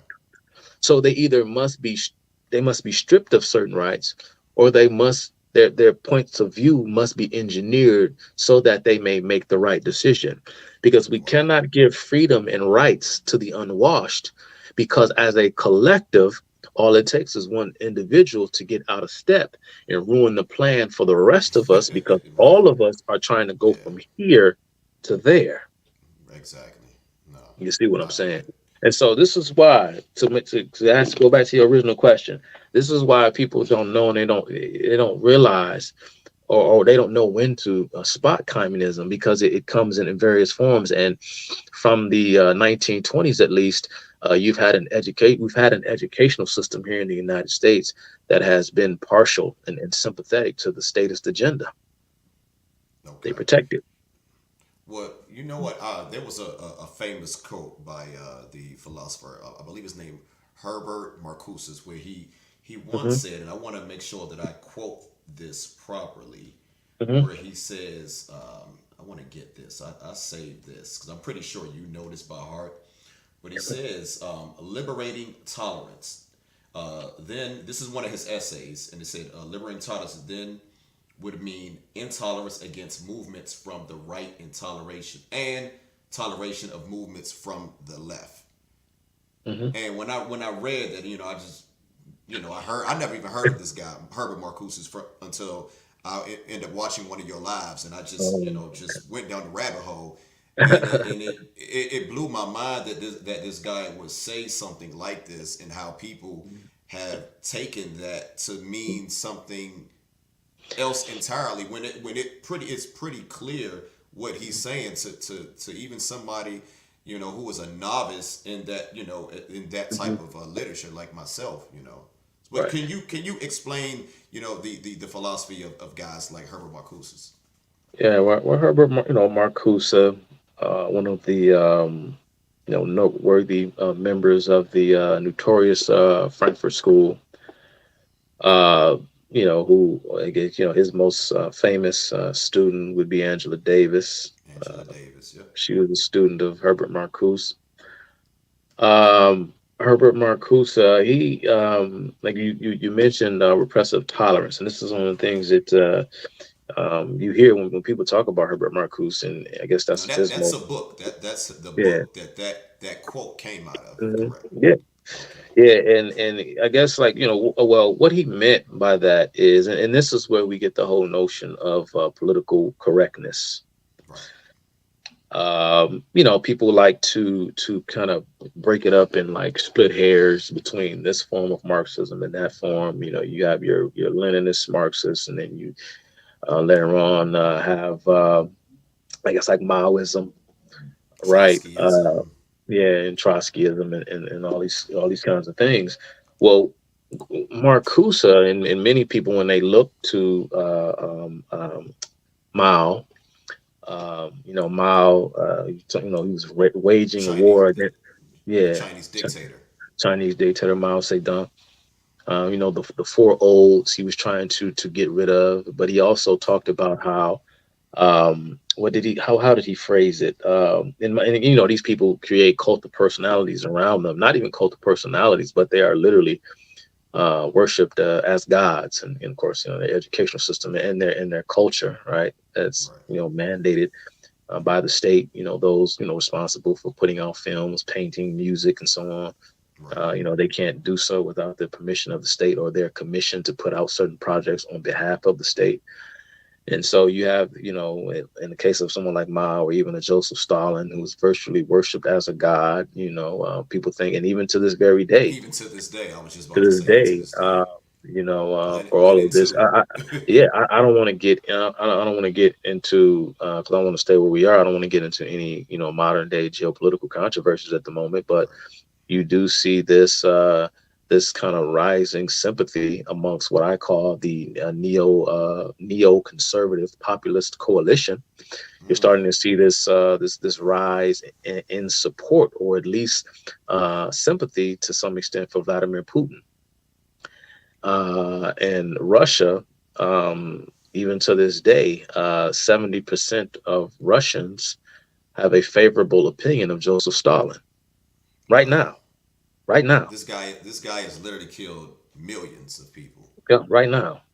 So That's crazy. anyway, so when we go back to Mao, Mao had this, he pretty much took this notion of cultural Marxism or neo-Marxism and kind of, in sort of political, made it into, I guess, the governing philosophy of the politic of his Okay. government. And like Herbert Marcuse just mentioned, as far as the right is concerned, this, of course, hence, they call people, reactionaries and these things, because when you react, you're trying to protect the status quo, because Right. they take the term or take the word conservative, and they, in their minds, because they believe that the system is inherently unjust, Mm. because they see, what I like to say, they see European expansion as man's original sin. That is their creation myth. The left's creation myth goes back to the late 1400s and the voyage of Christopher Columbus. When the white man, touched down in the Americas, is for them, in their minds, where the world went to, what, right? And Yeah. so when you're Interesting. talking about conservatism, everything that has happened subsequent to that particular moment is inherently unjust, because, right, the system itself is corrupt, because it springs forth from a corrupt fruit. Uh, and so when you say that you are a conservative, what you're trying to do is that you're trying to protect ensconced power. You don't want change, and hence why you are a conservative. But see, of course, when we talk about conservatives, we don't mean it in that way. Even Right. Milton Friedman wrote a book called "The Tyranny of the Status Quo." Great book. Great, great book. Right, another conservative icon, Right. arguably greater than Milton Friedman, even was Friedrich Hayek. Right. And Friedrich Hayek is considered to be like an icon of American conservatives. But even Friedrich Hayek, during his time, rejected the term conservative. He didn't like being referred to as a conservative. Because again, you're talking about Milton Friedman and Hayek. You're talking, more kind of quasi philosophical, but mainly, economists, kind of more so in the Right. libertarian kind of vein. And so, there are, I don't want to say huge blind spots, because I don't want to undermine Milton Friedman in any sense, but there is some kind of blind spots in there, because Milton Friedman was a trained economist. He had his lane, right, and he stayed there. But this is what Herbert Marcuse is talking about, because insofar as you allow the so-called right the equal space to operate, so to speak, then you are allowing them to continue to, I guess, inoculate the system that is in and of itself unjust. So you must push that back and give this kind of counter voice, this counterculture, elevate that, so as in your own mind, when you have your own sort of arbitrary sense of what Hayek or what Thomas Sowell referred to as cosmic justice, In order to level the playing field, because conservatism is seen as this insurmountable thing that is rife with all sorts of legacies and traditions, you Right. have to take the counter and elevate it and push the other down in order for the marketplace of ideas, if you will, to be uh, on par, or for it to operate in good faith. Wow. You have to push one down and elevate the other. And so that's Marcuse's friend. That's his mind. That's his mindset.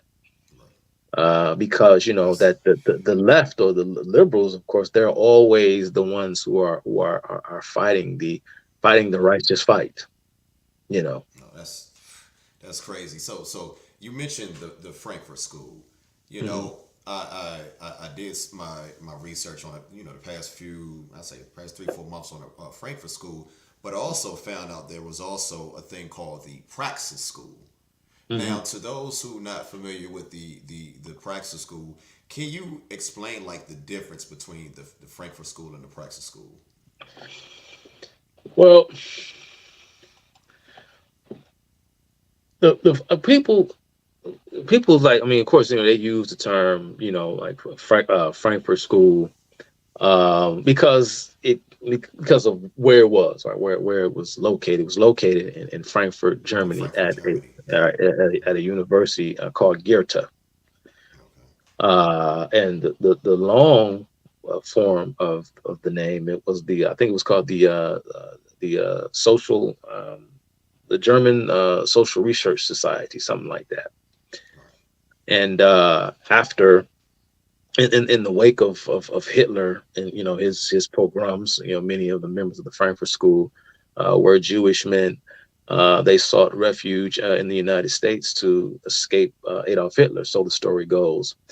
And I think they landed in Yale. I think it was initially. I think the head of the sociology department at that time, I forget his name, but he was a registered Republican. I don't know how conservative he was, in fact, but the story goes that he had to be talked into allowing them to come to the United States under their sort of auspice in order to continue their research. And it may have been Jürgen Habermas, who's, I guess, like the leader, if you will, of the Frankfurt School at the time, who was literally taken aback by how gracious the American intellectual authorities were. They couldn't believe it. My homie in the chat said, my homie Chado said it was Columbia, not Yale. Shout out But to you know, whatever kind Chad of and Jackson. Ivy League it was, they, you know, the United States sort of rolled the red carpet out for them. Okay. And of course, you know, with the Frankfurt School, um, you know, a lot of people like to talk about Antonio Gramsci, Antonio Gramsci, Antonio Gramsci. You hear this name. He's another name that I think a lot of people throw around. And it's He was becoming, the Italian. He was yeah, Italian. he was an If I'm not Italian communist. You know, of course, his prison writings have become, you know, the stuff of legend. right. But for me, it's not so much how much of an influence Antonio Gramsci's writings had on the Frankfurt School, but what the Frankfurt School really did, especially, was take a lot of these Freudian concepts. You know, because of course Freud was. It's sort of like with Karl Marx. You know, man's initial inclination, of course, is to feed his belly, and Right. so man enters into relationships with other men so as to appease their material appetites. And this, in short, is what Karl Marx would refer to as the infrastructure, Mm. and everything that flows downstream from man's initial inclination, which is to feed his belly, to clothe himself, to find shelter, and so on. Uh, from there, from there we get art, we get religion, we get Right. culture, etc. That is what Karl Marx would refer to as the superstructure. Now, Okay. you flip it, Sigmund Freud, he would, like Marx, kind of, you know, in a similar way, he would do something similar, but of course, he would suggest that man is not, you know, motivated by the need to fill his belly, to subdue the environment, essentially, and to create what I guess we refer to today as an economy. According to Sigmund Freud, you know, men were motivated primarily from the from their libido center, their need or urge to gratify themselves sexually. Okay. And so there was a man, a member of the Frankfurt School, who doesn't get mentioned much. His name is Karl Marx. He wrote an essay that was published in 1922 called Marxism and Philosophy. And this became the foundational texts of what we refer to today as the Frankfurt School. So it wasn't so much Gramsci that they took. They took Freud and Marx and somewhat blended the two, and to come up with this whole, because a lot of people, when you hear Gramsci, you know, they talk about the long. I'm gonna get to the praxis that question, but you talked about, you know, Antonio Gramsci and his long march through the institutions, as he talked about. But you know, to be fair and to be accurate, it may blow your mind, but such ideas and such attitudes go back even further to the 1800s, because they were doing this kind of subversive tactics in Russia, even because, you know, a lot of this stuff was going on in Russia long before the 20th century had kicked off. You had this radical anarchist contingent inside the country of Russia going back to the 1860s, and it was a man who, alongside Marx, organized the first communist international, a man by the name of Mikhail Bakunin. Now, Mikhail Bakunin took a lot of these communist attitudes into Russia, and one of his top proteges, you may have heard him, may have heard of this person. One of Mikhail Bakunin's top proteges was a man named Sergey Nechayev. Yeah, heard of him. Sergey Nechayev, he became a big deal. He died in prison. He was given a 20-year sentence for murder because he killed one of his own comrades, a man by the name of, his last name was Ivanov. I forgot what his first name is, some Russian name, but commonly when you see Ivanov's name, it's just, excuse me, it's just Ivanov. Right.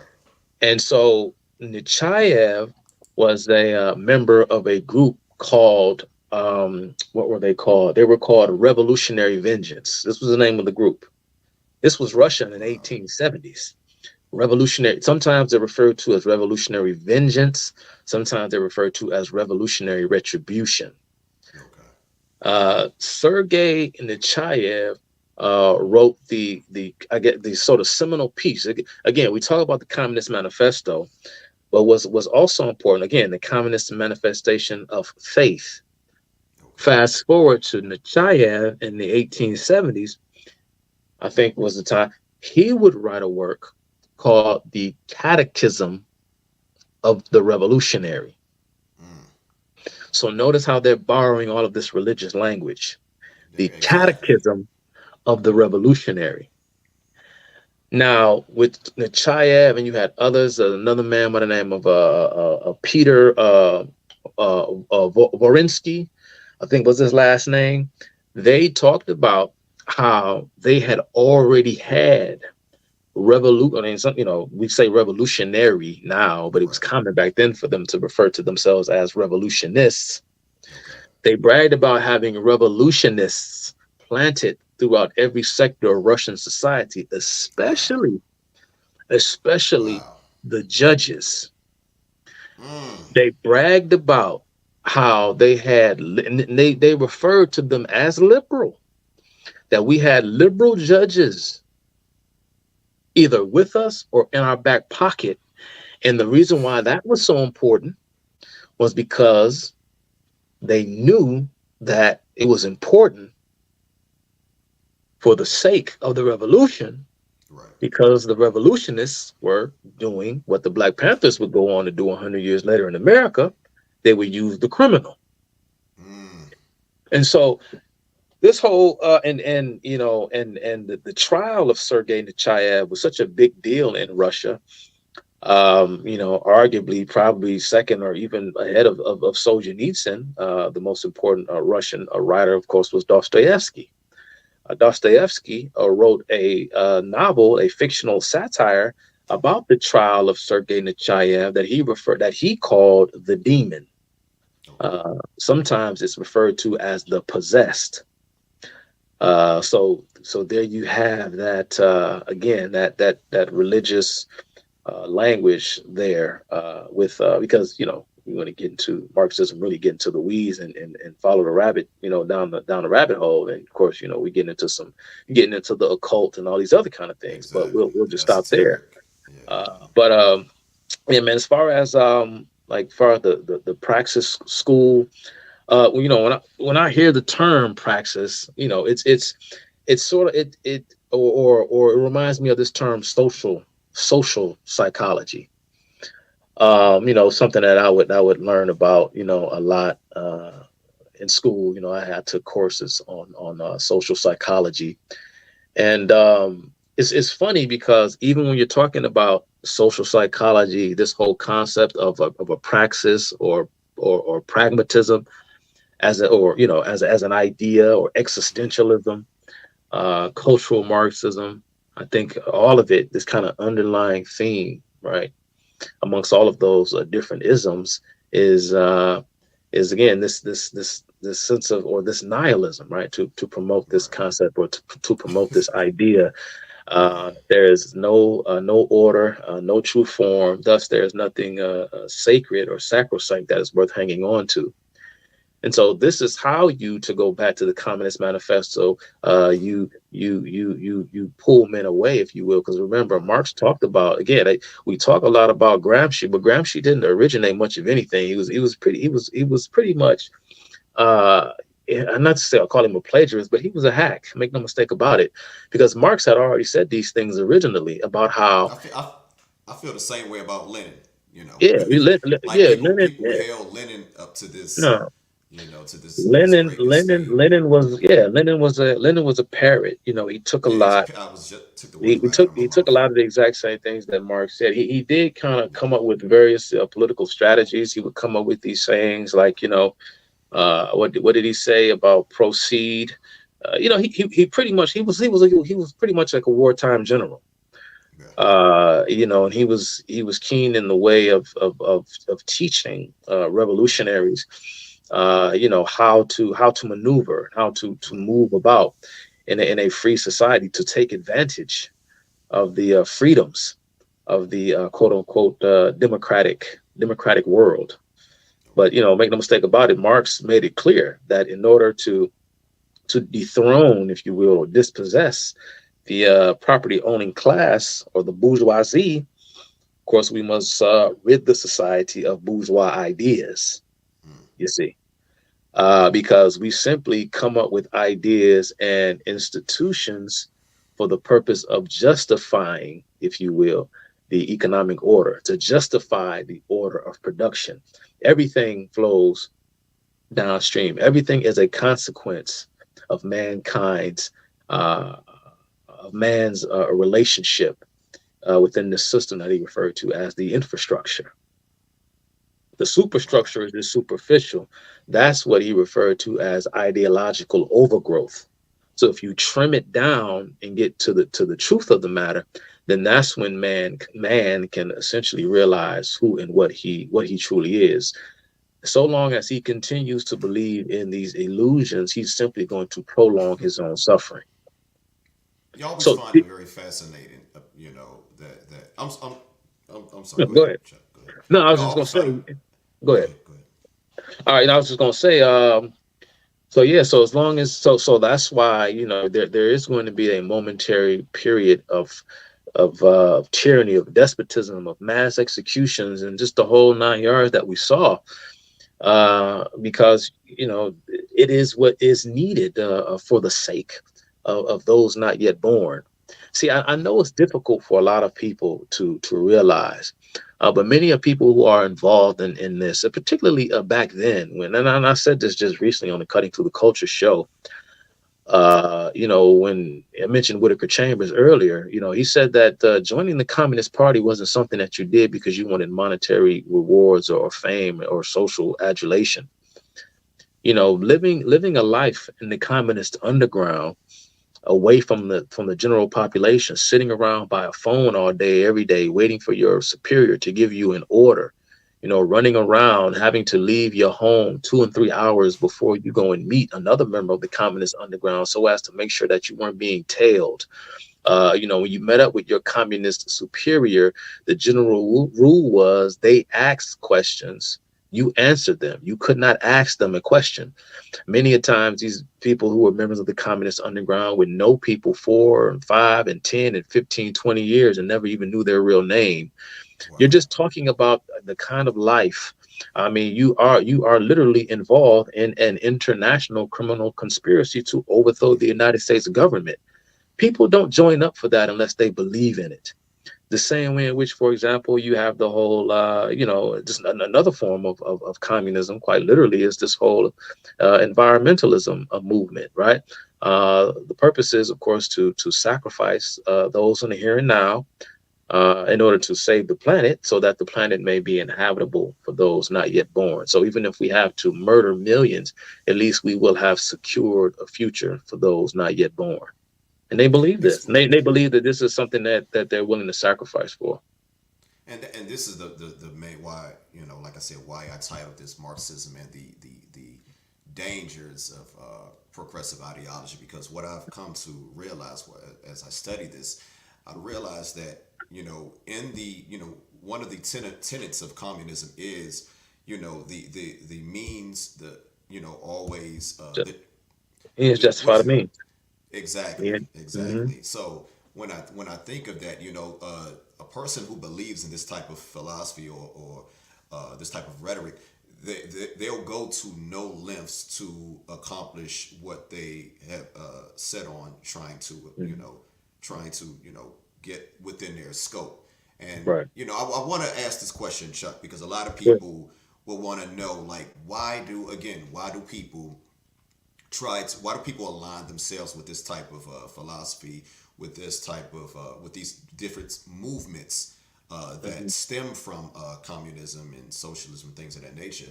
But why does communism, why does it always fail? Like for it to have like a success rate of literally zero. You know what I'm Right. saying? You still have Right. these movements that just sprang up throughout history. Even modern times, you have the different you have certain individuals within the arts. You have the Boots Riley, and you have the Rage Against the Machine, and we can go back to Public Enemy. A time where I was watching one of your recent lives that you did with the brother Sub Zero, and he was talking about the infiltration of communism within hip hop. So explain to me, like, why does it always fall apart? To make a long story short, Well, in simply, your eyes, how yeah. do you view it? Well, it fails simply because it runs contrary to to human nature. Uh, you know, and this is why I try to I don't want to say this in the wrong way. Like I try to give these people grace because we had a conversation on Country Culture last week about do liberals believe that they're doing good?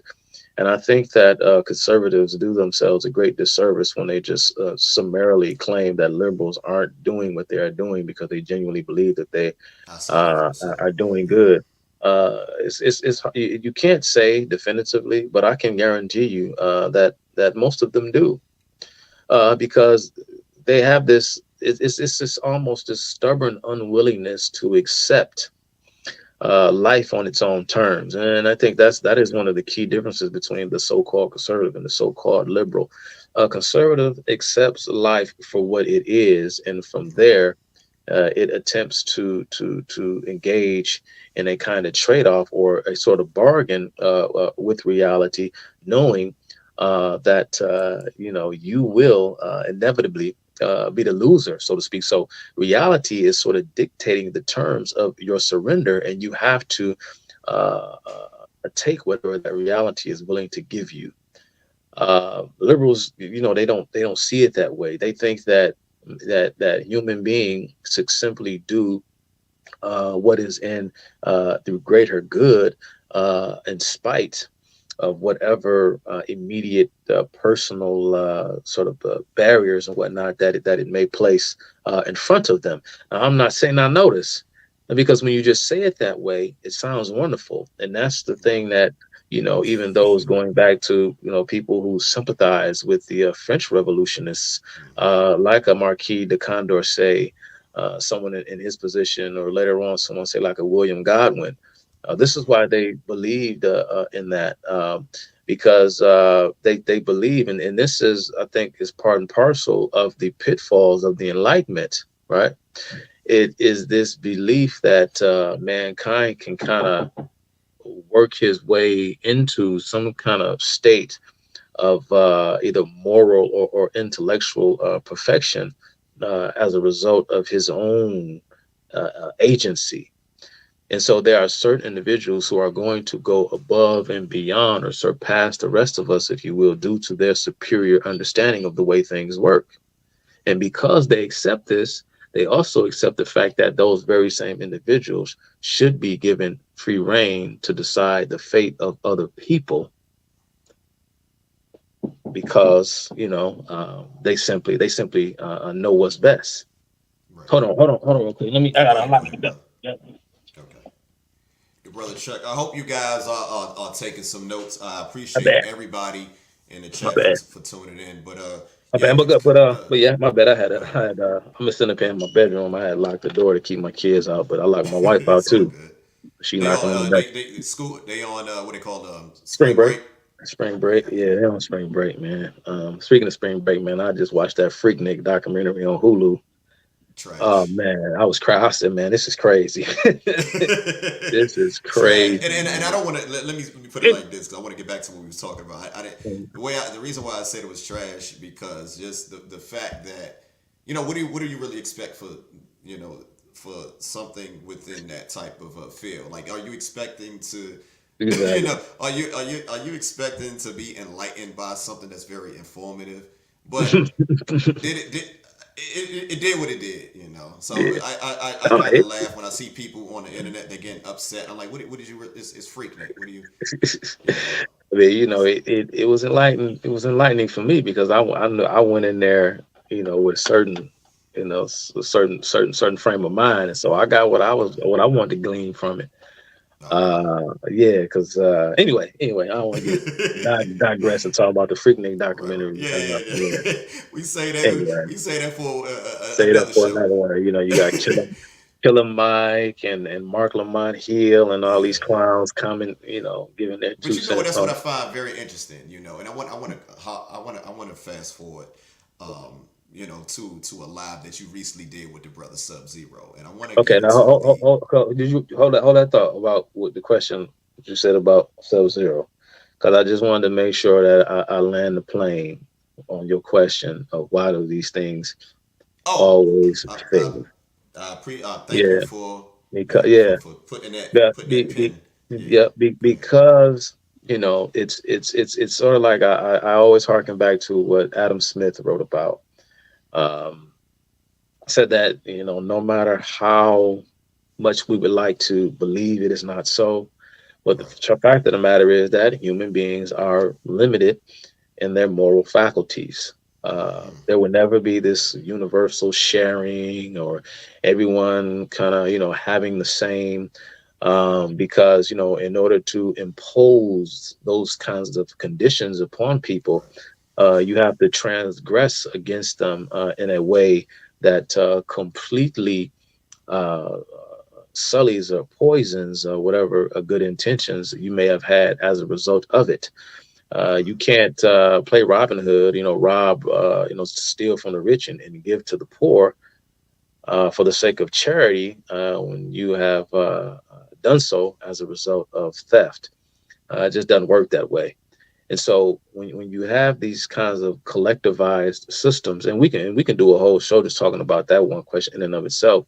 But what you do is you suck the life out of a society, because you dehumanize people, because you completely wash away the importance of their inherent talent and their inherent gifts, and you also take away what their fellow man has to say about whatever inherent and whatever, talents and gifts that individual may have. And so when you do that and you remove the incentive variable from within a society, given the fact that all human beings are inherently different, right? And we have different tools, different talents, different gifts, whether we were born with them. Some of us are born looking a certain way. We're born with a certain height. We're born with a certain acumen, or we take to certain industries for whatever reason. Some people come out the womb knowing how to sing. Some people are good with their hands. They're good artists. They can draw, and on and on and on. Whether it's nature, whether it's nurture, whatever the case may be,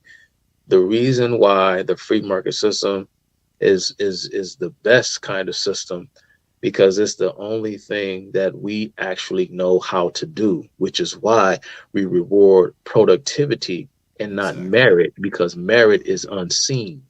Merit is something that no one can know unless they are omniscient. You understand what I'm saying? And so Wow, that's why that's interesting, because I always thought that merit would go kind of hand in hand with productivity. well, the reason why I say that in this way is, for example, Because we like be, what be, we live in, like what is called a meritocracy, correct? yeah, yeah, we live in a meritocracy.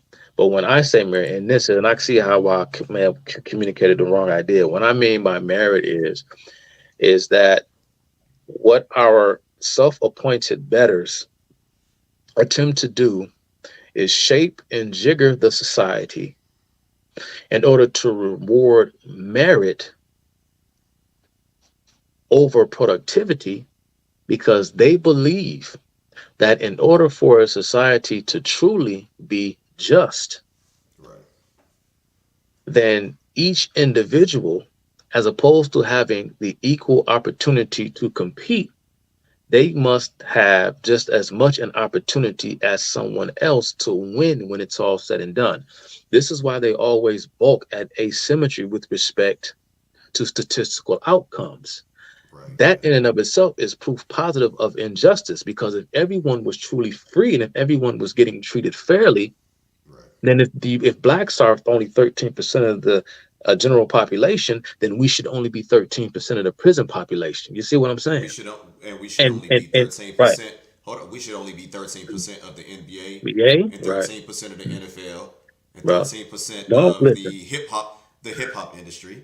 Don't ask them to start making sense of it. But again, they kind of funnel us into these certain activities. Notice how they place these cultural, these arbitrary cultural meanings onto such things like sports and athletics, as if there is no virtue in being a good sportsman, as if there is Exactly. nothing Right. commendable about being a good athlete, right? Yeah. This is why so many athletes are prone to engage in a lot of political demagoguery and rhetoric, because they are made to believe. And I actually, speaking of another book that I owned, I read William C. Rhoden's book, $440 million Slaves. Uh, He no, that brother is as woke as you can get. as woke as you can get.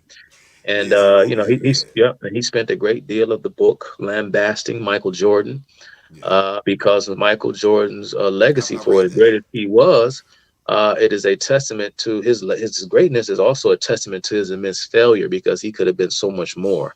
But again, if you Nonsense. right, but again, of course, it's nonsense, because if Michael Jordan isn't championing the same brand of politics as William C. Rhoden is, then I guess would he care much, if at all, to hear what Michael Jordan has to say? No, he only cares about Exactly. what Michael Jordan would have to say, potentially, so long as Michael Jordan is saying what he wants him to say. Exactly. No, I You couldn't know what I'm say that saying? better And so myself. this is why you have all these athletes. Everybody wants to be everybody wants to be the next Muhammad Ali. And so these are the kind of arbitrary kind of definitions and meanings they place upon certain activities, because you have what Thomas Sowell refers to as surrogate decision makers stepping in and trying to and tell a person what's best for them, what they need, what they want, and what they ought to have. And so these systems fail because when you remove, when you suck away incentive, when you take the incentive away, Talk about it. right? It turns men someone when I was listening to John Voight, the actor John Voight. It's a very interesting story. You listen to John Voight talk. John Voight, is big, big Trump guy, whatever, whatever. Yeah. That's not the That's point of me bringing. Angela Jolene's dad. And her father. Yeah. And John Voight talked about how he was a part of that young up and coming crop of actors in the '60s and '70s. Easy Rider And and Peter Ryder and all that stuff. And he was yeah. So all the roles he had, I think he was in Deliverance. And so Deliverance. he Okay. said that the young up and coming guys in the '60s and '70s, they idolized of course James Dean was gone, but men like Marlon Brando, who kind of was like, he was like their hero. Right. And of course, Marlon Brando was a leftist to and through, big time Facts. supporter of groups Facts. like the Black Panther Party, for that matter. Big Of course, time. Yeah. man, Marlon Brando. Of course, remember he famously boycotted the Oscars. Mm-hmm. He didn't want to accept his award for his role in The Godfather Godfather. I forgot. I don't even remember what he was protesting. Was it the Vietnam War or something dealing with Native Americans? He was protesting some It was the Native Native Americans. Americans, yeah. Yeah. And so John Boy said that he hopped on that bandwagon because that was sort of like the thing to do. And he said what turned him around, what made him see that what he was believing in and what he was pushing and pursuing was wicked and evil, was, of course, once the United States withdrew from Vietnam in 1973. And when he saw the rise of a phenomenon known to history as the migration of the boat people, and when he seen South Vietnam and Cambodia and Laos come into the hands of the Communist Party, and he said that not a single solitary person within his or large circle of liberal friends made a peep about it. And he said that in that right then at that moment he realized he had made a huge mistake. He said, "What Mm. have we done?" But he talked about, I forgot what project he was working on, but he talked about how he had went to Russia filming some project. And he said that one thing he noticed about the peoples of Russia, I think it was either Russia or East Germany, but I think it was Russia. And he said that he said everything was just colorless. It was drab and dull. And Mm-hmm. you can call him he said that when you walk by people in the street during that time, he said that the people were so broken down and so beaten down spiritually. He said that the people would walk with their heads down. They wouldn't even look up at each other. They wouldn't even look at Wow. each other. They would just walk around like this. And he said it was just devoid of color. It was devoid of life. It And was almost like that was it was done on like the purpose. soul was just sucked Yeah. out of these people. And so that's why it doesn't work. It's not gratifying or satisfying to the soul, because to go back to Whitaker Chambers again, Whitaker Chambers said in his memoir Witness that the reason why freedom is so important is because we know that man has a soul. If there is Mm. no individual soul, then there is no need for freedom. The whole purpose of freedom is so that the soul may reconcile itself to its creator. Without a soul, you cannot justify why freedom is even necessary. Exactly. And so that's what these communist system does. It takes the soul out of humanity. And that's why it doesn't work. Because you won't get people to even want to get up and do anything for them. Yeah. Why? For what? No, no. You mentioned one time, in one of your videos, like, you don't get the iPhone from No, in a country no. that is ran by a communist. You don't get the Tesla. Now, in the event that you do, these things are done by force, but you They're don't done by force. incentivize the individual to go out and create. Yeah, or they take it from you. The Yeah. man who of course, you may know about this. The man who invented the video game Tetris. He was a Russian. Exactly. Yeah. It's a Russian. Yeah. Tetris is one of, if not the most highest selling video Video game games of to all time. date. Yeah.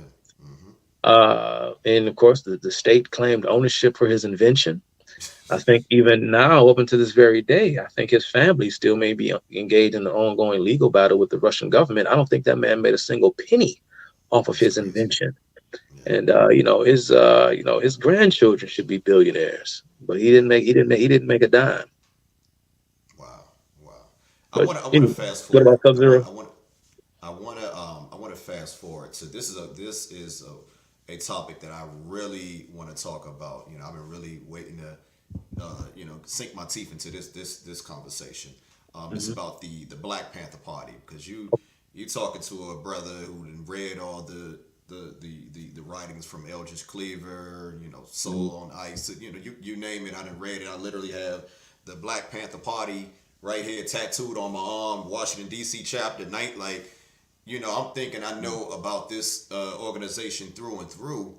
Hmm. But you know the problem, the problem that black people have, when we consume this type of rhetoric and this type of information, we're shielded from a lot of information as well. So I find it very fascinating that you was able to come across this information and Hmm. be able to just go directly to the source and find and analyze it in a way that it brings context and nuance. So can we talk about the origins of the Black Panther Party and why they are not why people who have this sort of allegiance to them, why they should take a deeper look into what organizations like this truly represent.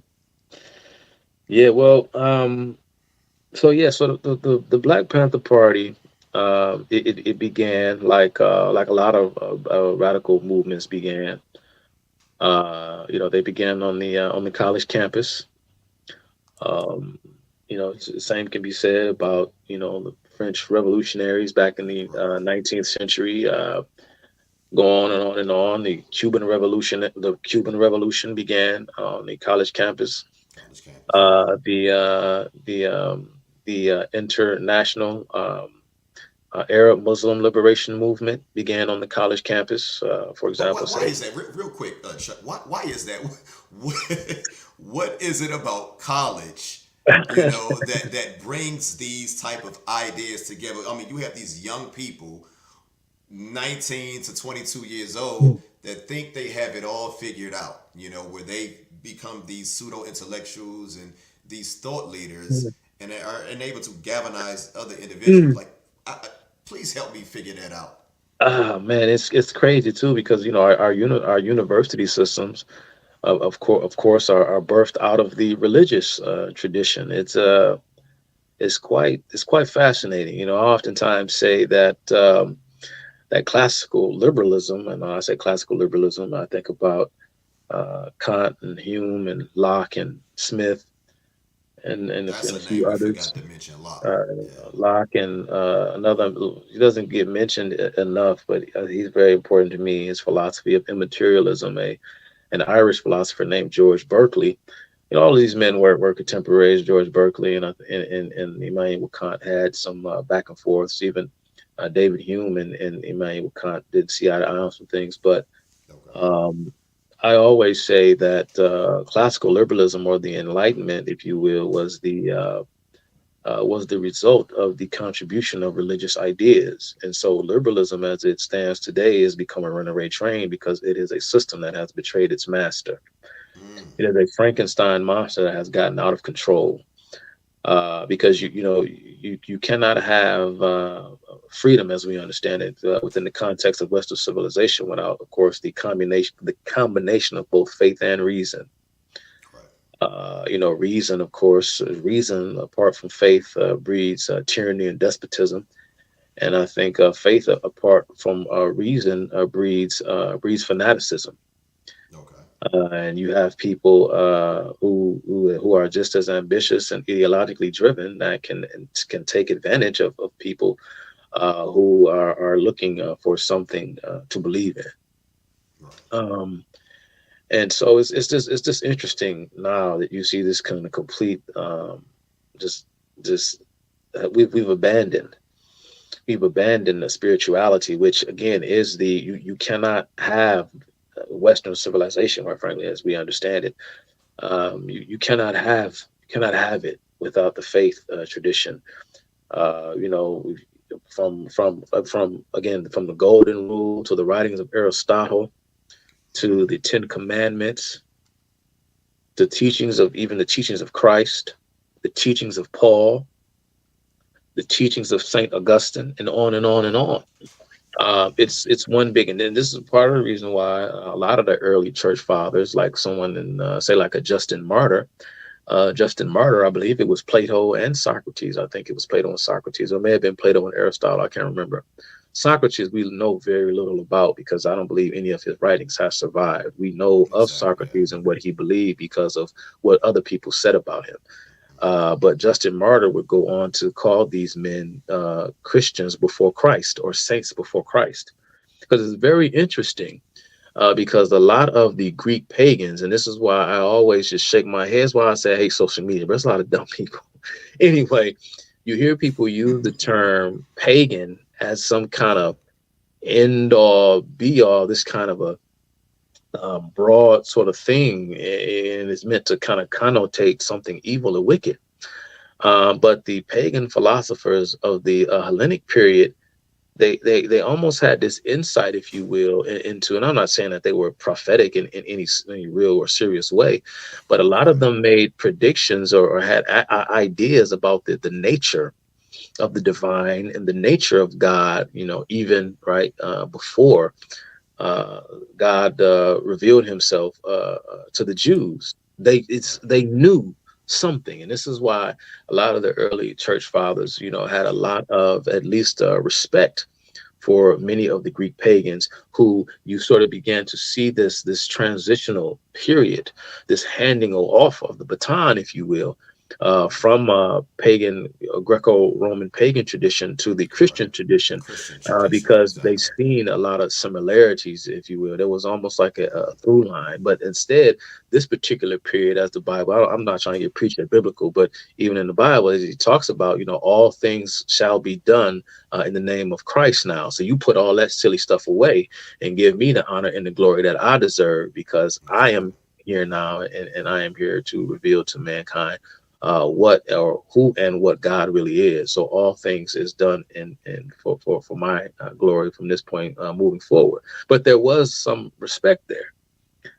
Um, so you asked about far as the Black Panther Party and Right. its beginnings in the college campuses, and why does this Yeah, seem to because come that, from? that goes on even to this day, Mhm. and that's a, please don't lose your train of thought. I just want to I'm interject you not. for a second.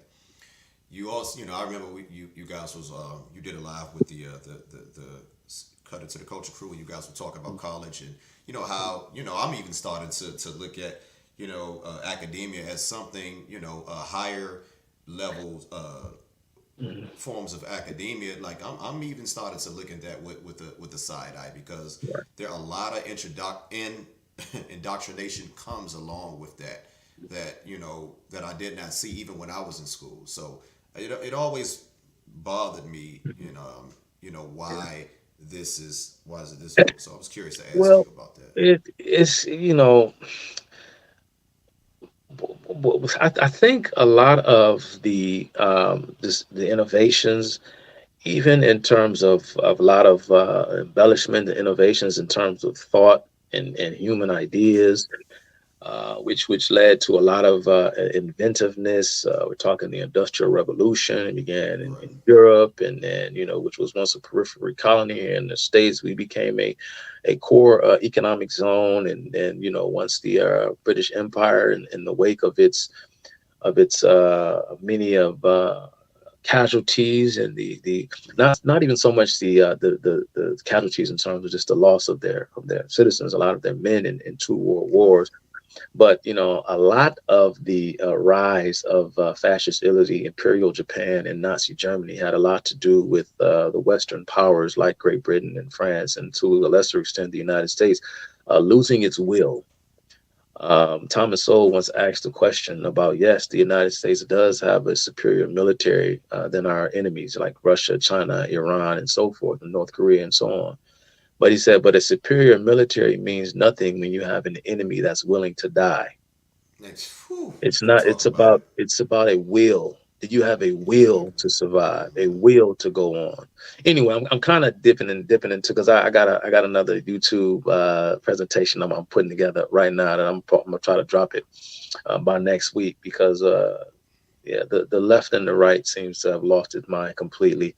It's not so much about it's a want and it's a will, because there's too much cynicism and a belief that the United States no longer has the right to be the shining city on a hill, if you will, of the moral exemplar for the rest of the world to follow. We've surrendered that because we have cultivated too much bad faith with respect to our leadership, which again is a problem.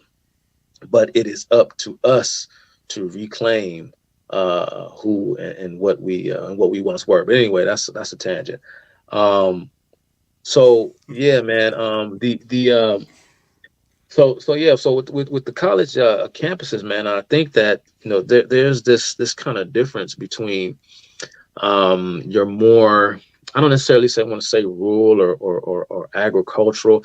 A lot of times, what you had was people and families and culture and communities. Well, a lot of people were illiterate and couldn't read, couldn't write, especially like in places throughout the American South. But these people were productive. These people were very productive. They, they were able to carve out a living and what have you. And that is because a lot of times people in groups are confined to very specific demographic and geographical context, which of course creates a certain political climate and also creates a very specific cultural climate. The reality is that a lot of people, particularly those that did work with their hands, had no use for abstract concepts. For example, when you look at what was it, Carl Brigham, the man who invented the SAT test. If you look at a lot of his writings and a lot of his attitudes towards Jews, particularly Eastern European Jews, he pretty much accused them of being, genetically and inherently inferior as far as their intellect. He claimed that they were unable to process abstract concepts. But it wasn't so much a genetic inferiority. Many of folk, not just Eastern European Jews, but like I said, other folks in the American South have very little use for a lot of these highfalutin, avant-garde, if you will, intellectual abstractions. And so you began to see this bifurcation or this divergence, if you will, between the AKA common man and your more urban elite types. And when you can take everything and create a science, if you will, out of everything, as opposed to relying upon hey, please don't remind me. Jesus. centuries old wisdom. Again, Thomas Sowell refers to this as a systematic process of unarticulated intellect, where there isn't a person may not know how to fully articulate the why. They just do because they inherited this way of doing. They inherited this way of being from the previous generation, who got it from their previous generation, and then so on and so forth. And so I'm not saying that there aren't downsides to that kind of thinking, because of course, when you create these kind of cultural enclaves and you don't allow yourself to compete, or when you don't go to the marketplace, if you will, of cultural ideas, and then you can't pick what you like and discard the things that you don't like. But you got to ask yourself, what exactly do you want? Because culture in and of itself just doesn't just provide emotional gratification. There's a sense of practicality to culture, because culture has to facilitate what you want. Right. Culture has to facilitate what you need, and it is to the extent that it does not, then it must be discarded. And so it's a very difficult, man, thing to really. It's kind of hard. I can't just put a stamp on it and just put it in one night's tight bowl and say, man, why in the heck are these? I mean, again, these are young people, very impressionable. I started out telling you about how wide-eyed and idealistic I was when I was young. And so they are keen on kind of sinking their fangs into the youth, because with every, again, successive generation, there's always this attempt to try and go about life your own way, And oftentimes, especially when it comes to the public education system, You have, women in the workforce. And so, mothers not sort of imparting those values directly into the children. They're being educated and reared by the state. The process is beginning a lot. It's beginning a lot earlier, right? And so there are all sorts of issues and factors at play here that speaks to why when these 18, 19-year-olds go off to college, they ready to take to the streets. I mean, you think about, and this is going to bring me full circle back to the Black Panther Party, because when you think about, for example, Mao Zedong, and Mao Zedong was a hero of the Black Panther Party. Right. I refer to the four pillars of the Yeah, Black Panther I know Party: Che Guevara, Malcolm X. Malcolm X, Uh, Franz Fanon, there we go. That's the last one. and I Mao forget. I Zedong. It forget was his name. Malcolm Mao X, Zedong. Franz Fanon, Mao Zedong, and Che Guevara. But Okay. real quick. Mhm. This is the thing that I find funny about a lot of people.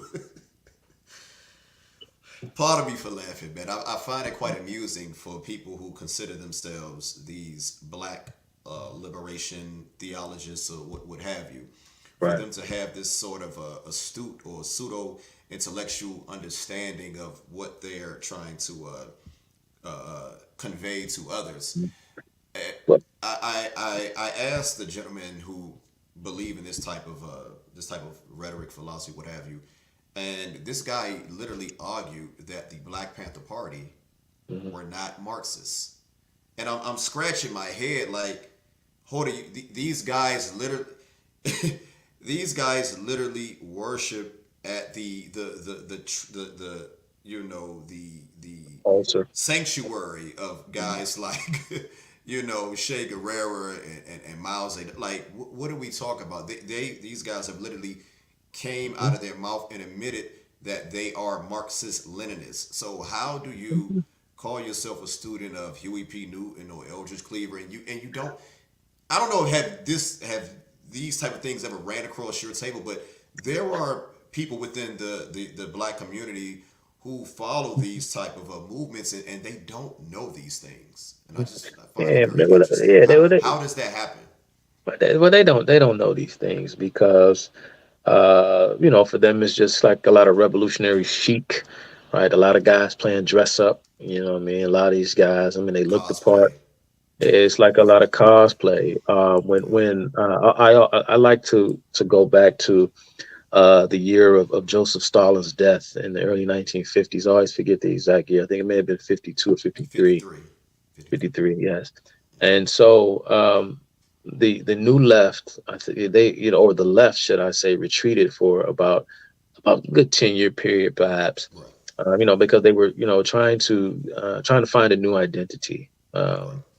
And Nikita Khrushchev, he wasn't Joseph Stalin's immediate successor. There was a short period of time where the Soviet Union was being ran by two other gentlemen. But once Nikita Khrushchev, who was a Ukrainian national, by the way, these people always, these Nazis in Ukraine, why are we sending them money? Let me just say this. Ukraine has always been in this weird geo-political quagmire between Russia and Germany. Ukraine, and again, this is not me alluding to my stance on the Russia-Ukraine conflict, but I'm Yeah, just saying this for I, context. I know that was probably coming, in the Yeah, comments. I know people because want to people hear, don't, people, yeah, Chuck's thoughts on that. people don't know history. Yeah, Ukraine was under immense oppression and persecution from the Russian Empire. And you had a young Nikita Khrushchev who was coming up the ranks, who made a huge impression on Joseph Stalin. To make a long story short, and of course, Joseph Stalin started out as a seminarian. He wanted to go and he wanted to become a member of the church, a preacher, a father, or however, I don't know the terminology of the Eastern Orthodoxy. But he abandoned all of that whilst in seminary when he read Charles Darwin. wow. So go back to Khrushchev.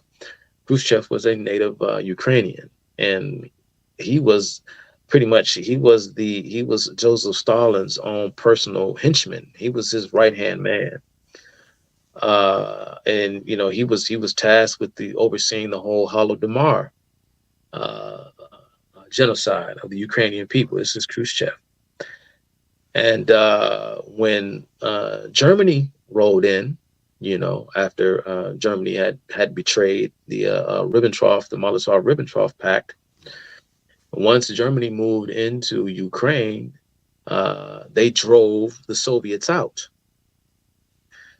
The peoples of Ukraine welcomed the German forces because they view the German people as their liberators.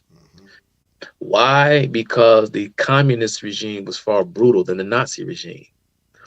So that goes back to what you asked me about, or at least from their point of view. Nikita Khrushchev was given the tagline as the quote unquote hangman of the Ukraine. And so when people talk about, well, there's this Nazi element that's still left in Ukraine and why we this, once again, I'm going to go back to him. He's a wealth of knowledge. I love to read the words and the writings of people who were formerly members of the Communist Party. Whitaker Chambers said of fascism, he said that communism is where fascism finds its most mature form of expression. I'm going to paraphrase him. Explain. He said communism is fascism in its most brutal form. They're the same. They're one and the same. As a matter of fact, communism is worse. Even I mentioned Bella Dodd. Bella Dodd would say the exact same thing. She joined the Communist Party because of the fear that Europe was confronting as a result of a rising Nazi Germany and fascist Italy. And she believed that communism was the last hope for the world against the ambitions of someone like an Adolf Hitler. But she would go on to say that, unbeknownst to her, and this was one of the key selling points of the Communist Party, was they were saying we can protect you from fascism because Hitler was the one that we were all supposed to fear. Right. And then she said that later on she would come to realize and come to find out that there was and I'm going to paraphrase Bella Dodd. She said that there is no difference between fascism and communism. As a matter of fact, fascism is far worse. And so you kind of have this, and that may be some leftover, if you will, from that particular period, because Ukraine and Russia have been going through this for a very, very, very, very long time. And there was a time in Ukraine's history where they were somewhat fond of Nazi Germany because they saw Germany's invasion into Ukraine as a respite from the tyranny of Soviet communism. Yeah. So, what you about to say something? There was a lot of times like you mentioned, you mentioned certain individuals that made journeys over to Russia, and they found out that things were were not what they seemed to be. There's a story. There was a black guy that. It escapes jogs my memory right now, but it was a black gentleman who was a friend of like Langston Hughes that went over to Russia, and could you talk about White Lovett something? Yeah, to that? it was so Lovett Fort Whiteman. Lovett Fort Whiteman. Lovett Please, Fort guys, Whiteman. look up. I want before he talks about this, I want everybody in the chat, or everybody who's watching. Please make a note of this gentleman, because this is a very interesting story. But so Lovett Fort Whiteman, he went to the Soviet Union. He was the first Black American on record to accept an invitation to go to the Soviet Union to train. And I forgot. I'm trying to remember. No, I'm momentarily got him confused with another Black man by the name of Robert Robinson, but. Lovett Fort Whiteman was a part of a contingent that went to the USSR, the Soviet Union.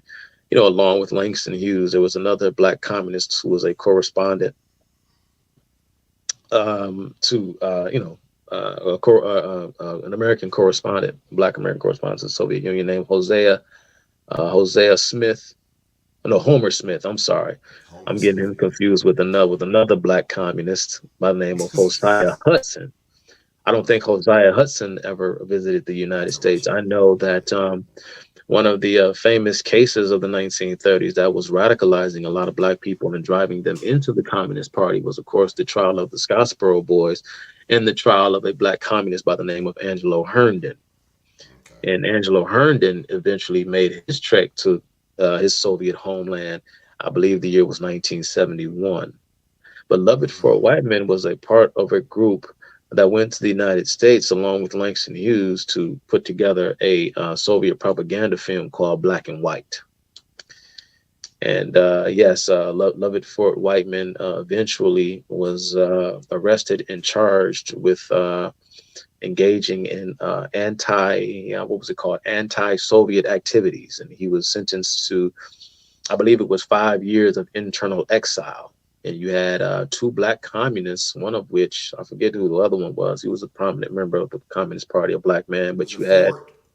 Was it? no, Was it it? was someone else. I'm not thinking of James W. Ford. I'm thinking of the other guy he was with. But yes, James W. Ford issued. It was his idea. He issued the sentence. Of course, James W. Ford was the Communist Party's vice presidential candidate in 1932 and I think 1936. Okay. And yeah, so Lovett for a White Man was sentenced to internal exile, and he died. He died in a gulag in Siberia in sometime during the late 1930s. They worked him to death, and he made all sorts of appeals. So the story goes, and this is according to Homer Smith, Mm-hmm. that Lovett Fort Whiteman tried to solicit the help of Langston Hughes and Paul Robeson to have him released, or to at least, Pay mitigate, attention, y'all who listening. Please pay attention to yeah, this because this or, is suppressed yeah, in a lot of or, history. But go, or, continue. or to at least mitigate his sentence. But Right. Paul Robeson refused. And Loving for a White Man, he was essentially sentenced to death. He was executed. Very painful, long, ongoing torture, where he was worked to Wow. death and starved until he eventually died. So yeah. That's crazy. So I that, didn't know that yeah. part. I thought he just died in prison. No, You know. he died of starvation. Gee, Yeah, that's crazy. while in a forced labor camp. Yeah, And and Paul so Robeson and Langston Hughes, they didn't come to they didn't help the do brother out. anything. If you want to know of Paul Robeson's attitudes toward the Soviet Union, just go and read his famous letter that he wrote to Joseph Stalin, and posthumously after Joseph Stalin's death, he wrote a letter Okay, commemorating the death of his dear friend, uh, Uncle Joe, as a lot of that's people would crazy. call him. So You yeah, said but Paul yeah, Robeson man, but what? yeah. So a lot of these revolutionaries, it all begins on a college campus, and I think that the issue is as bad as it's like we all live on a college campus now. Yeah. Uh, you know, said men like Alan Bloom in his seminal work, The Closing of the American Mind, was writing about what was going on our campuses back in the 1980s, Mm-hmm. along with other great conservative philosophers and intellectuals like Thomas Sowell. As bad as our educational system is, I think, it sounds a bit, again, cliched, and maybe it's like, get out of jail free card, end all be all, but I think it simply starts in the home. Um, I think the home life is broken, and too often our children are being raised by a decadent culture in a corrupt government that has, become drunk on its own power, and its purpose has become to create as many government dependent citizens as they possibly can. That's how I look at That's it. But crazy. yeah, but the Black Panther Party, man. I mean, like, to go back to your question that I never answered. They got started on college campuses. The Black Panther Party, Huey P. Newton and Bobby Seale were copying, if you will, uh, from some other revolutionary groups, or one revolutionary group in particular called the Revolutionary Action Movement. Okay. And the Revolutionary Action Movement was started by a man named Robert, what was his name? Robert Williams. And Robert Williams, he was the head of the North Carolina chapter of the NAACP. Okay. Yeah, and Somebody said so they couldn't hear me. Hold on one second. Could you guys hear me now? Okay, I turned it up. Let me turn the audio up on my end. I apologize, Chuck. you're good. They said they can't really hear me. Good. Go ahead. Go ahead. I So apologize. Go yeah, ahead. so the birth of the Black Panther Party, like I said, Right. it started with the Revolutionary Action Movement. You had a man named Herman Ferguson, and Robert Williams, and some other individuals who were, again, it's kind of weird because they all kind of weave this tangled sort of web, Right. and with the Revolutionary Action Movement and Schnick and some other groups, because they were doing a lot of I guess political work throughout the South at the time. This is Schnick and the Revolutionary Action Movement. And in 1964, I kind of hear a little buzz coming through on your mic. I don't Yeah. know. Yeah. Hold on. Hey, Chuck. Hey, everyone, just give me a second. I will see if, hey, Chuck, if we can go. If you can leave out and come back in. Okay. Let's just try. Let's just try that. Sorry about that, everyone. Right.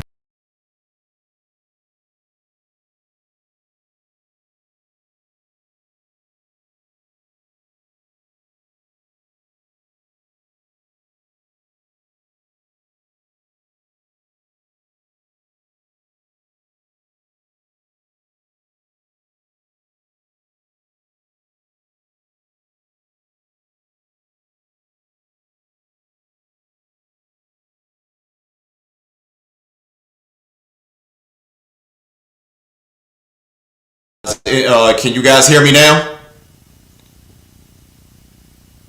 Can you guys hear me now? Audio is too low. Malak. Can you hear me? Paul, are we good? Can everybody put like a number 1 in the chat if you guys can hear me. I apologize. Put a 1 in the chat if you guys can hear me. Yes, very loud with slight echo. Okay, got you. All right, I'm gonna turn my mic down just a tad. You guys saying that you can't hear me, but I'm too loud with a slight echo. So we go do that. Sorry about that. Okay, they say they can hear me. I apologize, Chuck, man. Yeah, you good. So we was talking about the Black Panther Party. I apologize. Sorry about Yeah, that. yeah. So what was I saying? Yeah, so the Black Panther Party by the mid '60s, I mean, you had a lot of these radical student groups that were offshots of the Southern Christian Leadership Conference, Okay. which of course was infiltrated by communists. And you had groups like Schnick that were masterminded by the likes of men like Howard Zinn, and so by the mid 1960s is when Now, you real really. quick, Chuck. To those who don't know Howard Zinn, explain to people who Howard Zinn is. To those who don't know. Yeah, Howard Zinn is he's seen as like a he's an icon of the American left, known most for his book, The People's History of America, Okay. which created a whole slew of controversy in its wake. You had a lot of knockdown, drag out um, fights, and political fights in these various school systems and school districts of people trying to have that book removed as recommended reading and so on. And so Howard Zinn has made a huge impact on our American educational system, particularly how we view history. Because in the mind of Howard Zinn, the entire American project, even going back to the Revolutionary War, was fight not for the United States to gain independence and to create a constitutional republic, centered around a myriad of historical references uh, for the purpose of creating a kind of new society that would protect the rights of the common man. He sees the Revolutionary War as what communists see all war as a means to protect the or to enhance the potential profits of the property owning class. Okay. Because it's just kind of there's another scholar, contemporary scholar named Emmanuel Wallerstein, who has these crazy concepts about this term he refers to as world systems. This notion that seeing as how the world is finite, and the world is broken up into various economic zones, a country cannot economically produce itself, if you will, into abundance if it has been relegated to sectors of the economy that does not, or wherein they do not produce or export high tech goods. Mm. And so this kind of goes back to, if you go back and read Vladimir Lenin's 1916 work titled Imperialism, this is what Vladimir Lenin talks about when he simply says that imperialism is the highest form of capitalism. And so the point of a military is to go in, if you will, and lay siege so as to create a kind of government that will then allow the private sector and various investors and so on and so forth to go into the countries that have just been essentially conquered, if you will, for the purpose of exploiting them and extracting their resources uh, for the purpose of making profit. Okay. And it's crazy because in this day and age, you even hear a lot of conservatives saying this nonsense. But this was Howard Zinn's contention. What Howard Zinn wanted to do, or what he did with the People's History of America, is he turned these pre-civilizational societies prior to their contact, or in the midst of their contact with these ever-expanding European nation states, he viewed them as almost like these prototype forms of a kind of communist system that Howard Zinn would like to see come about in the future. For example, the Native Americans showed you how to do it. They Right. showed you the way because, of course, it goes back into the myth of the noble savage, where they talk about how all of these pre-civilizational societies had all of these, their culture essentially was better than ours in so many different ways, because there was very little inequality and the rights of women were respected and all this stuff. So Howard Zinn and others like him create this straw man out of history, if you will, and then they infuse their own political ideals into something that never existed. Because again, these people are speaking from an ideological perspective and not from a scholarly one. And so Howard Zinn is a big deal. I mean, he's known, of course, he's revered throughout Hollywood. There have been all sorts of documentaries, films, books. Like I said, the whole celebrity class knows him.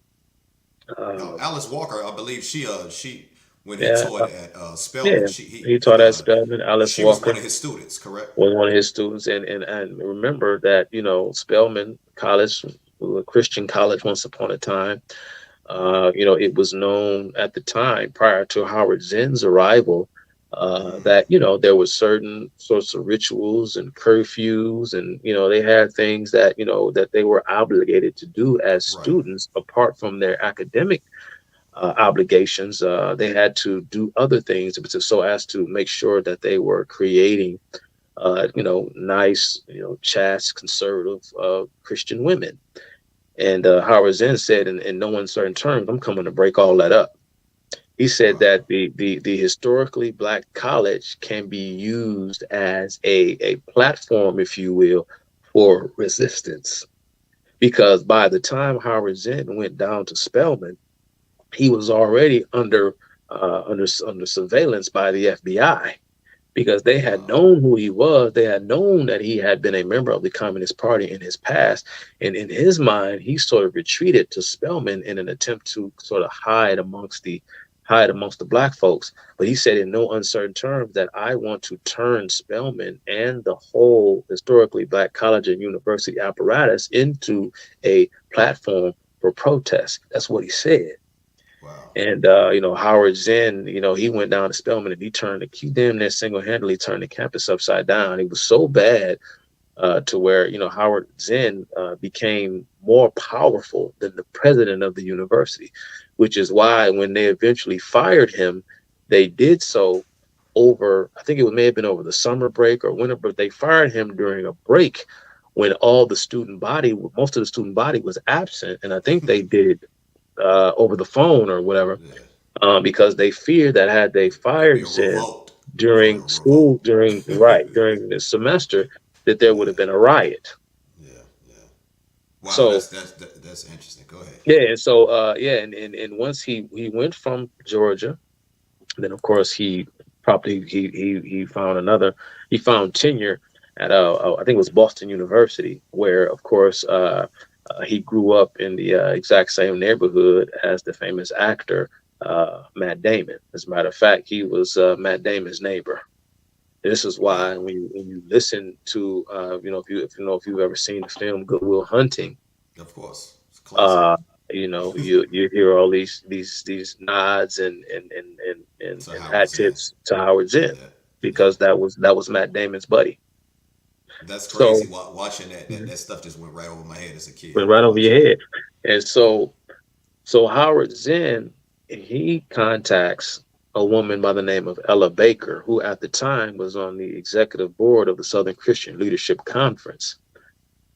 She was sort of like it was Howard Zinn's kind of, it was his brain, it was his vision to create the Student Nonviolent Coordinating Committee to recruit more young people and to recruit more students into the civil rights movement, because the Southern Christian Leadership Conference had a hard time recruiting adults into their ranks. So they had to create this student wing. And Howard Zinn was a huge part of the creation of the Student Nonviolent Coordinating Committee, so much so that he was present at their inaugural meeting. I think it took place, it may have been North Carolina. I can't remember off the top of my head, but it happened in 1960. And in 1963 and in 1964, he was their keynote speaker at their inaugural meeting or their annual meeting, should I say, that took place. I think it was in Atlanta, Georgia.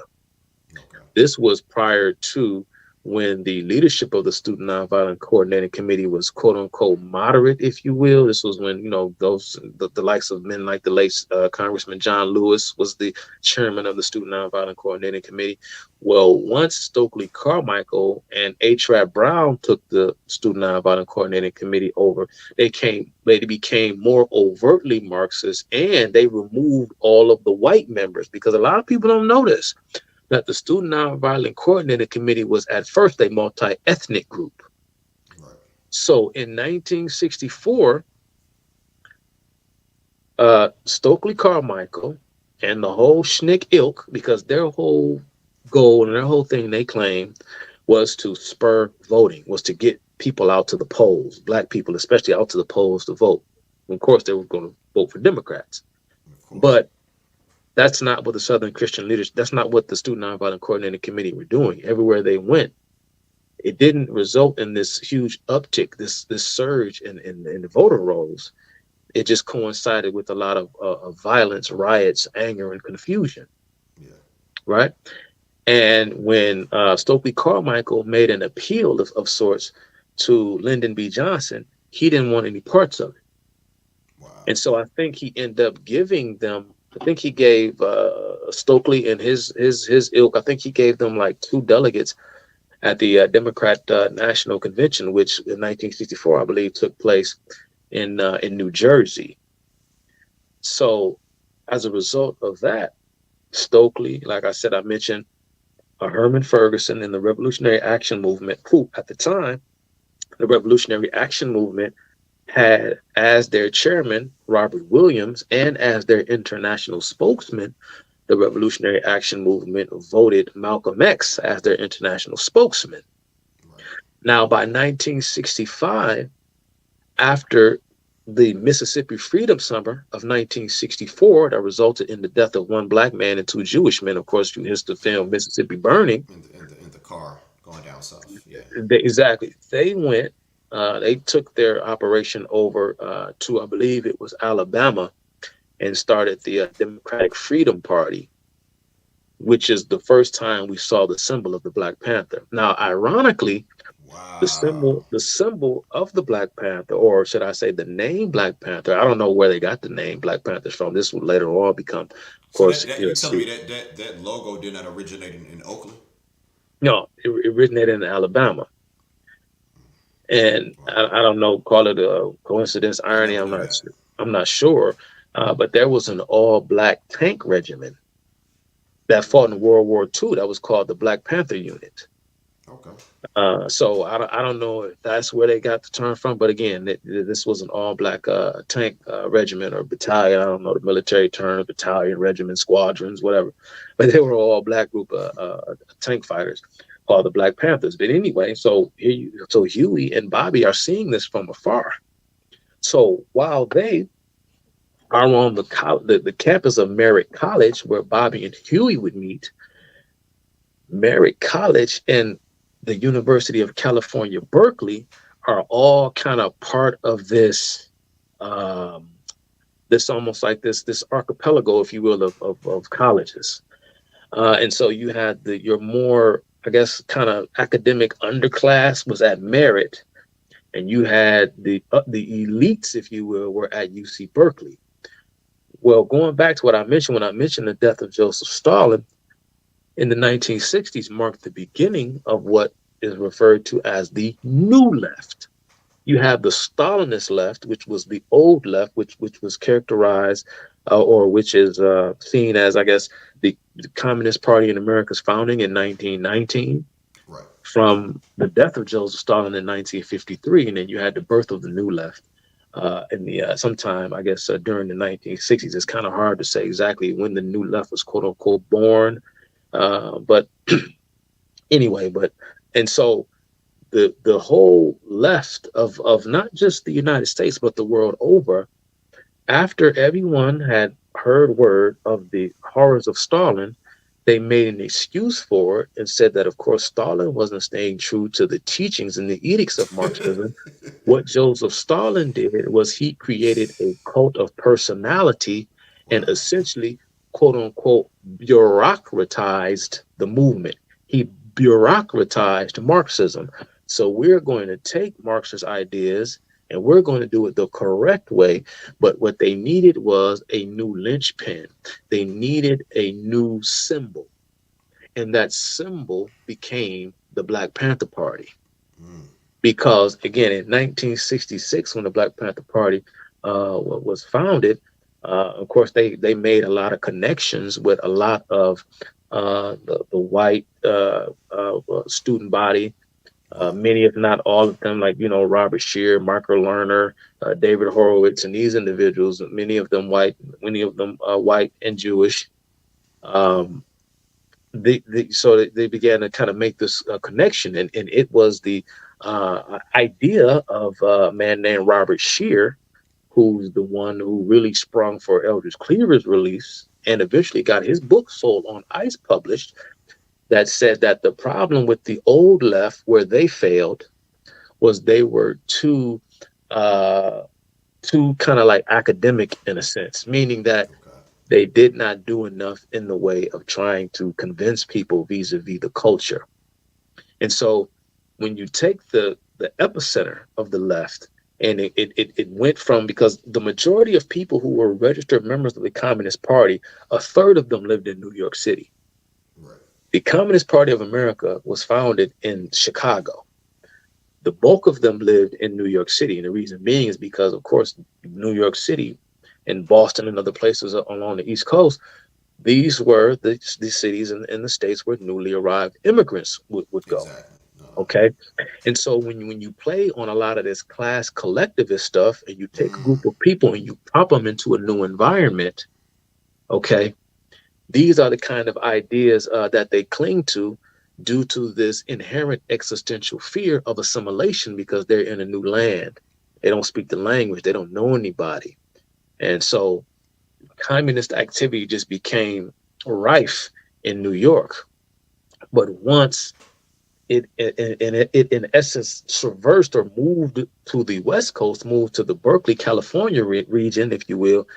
That's when Marxism got a little style. That's when it became slick. That's when it became chic and glamorous because Hollywood then began to glob on. Wow. So Chuck, I got a question.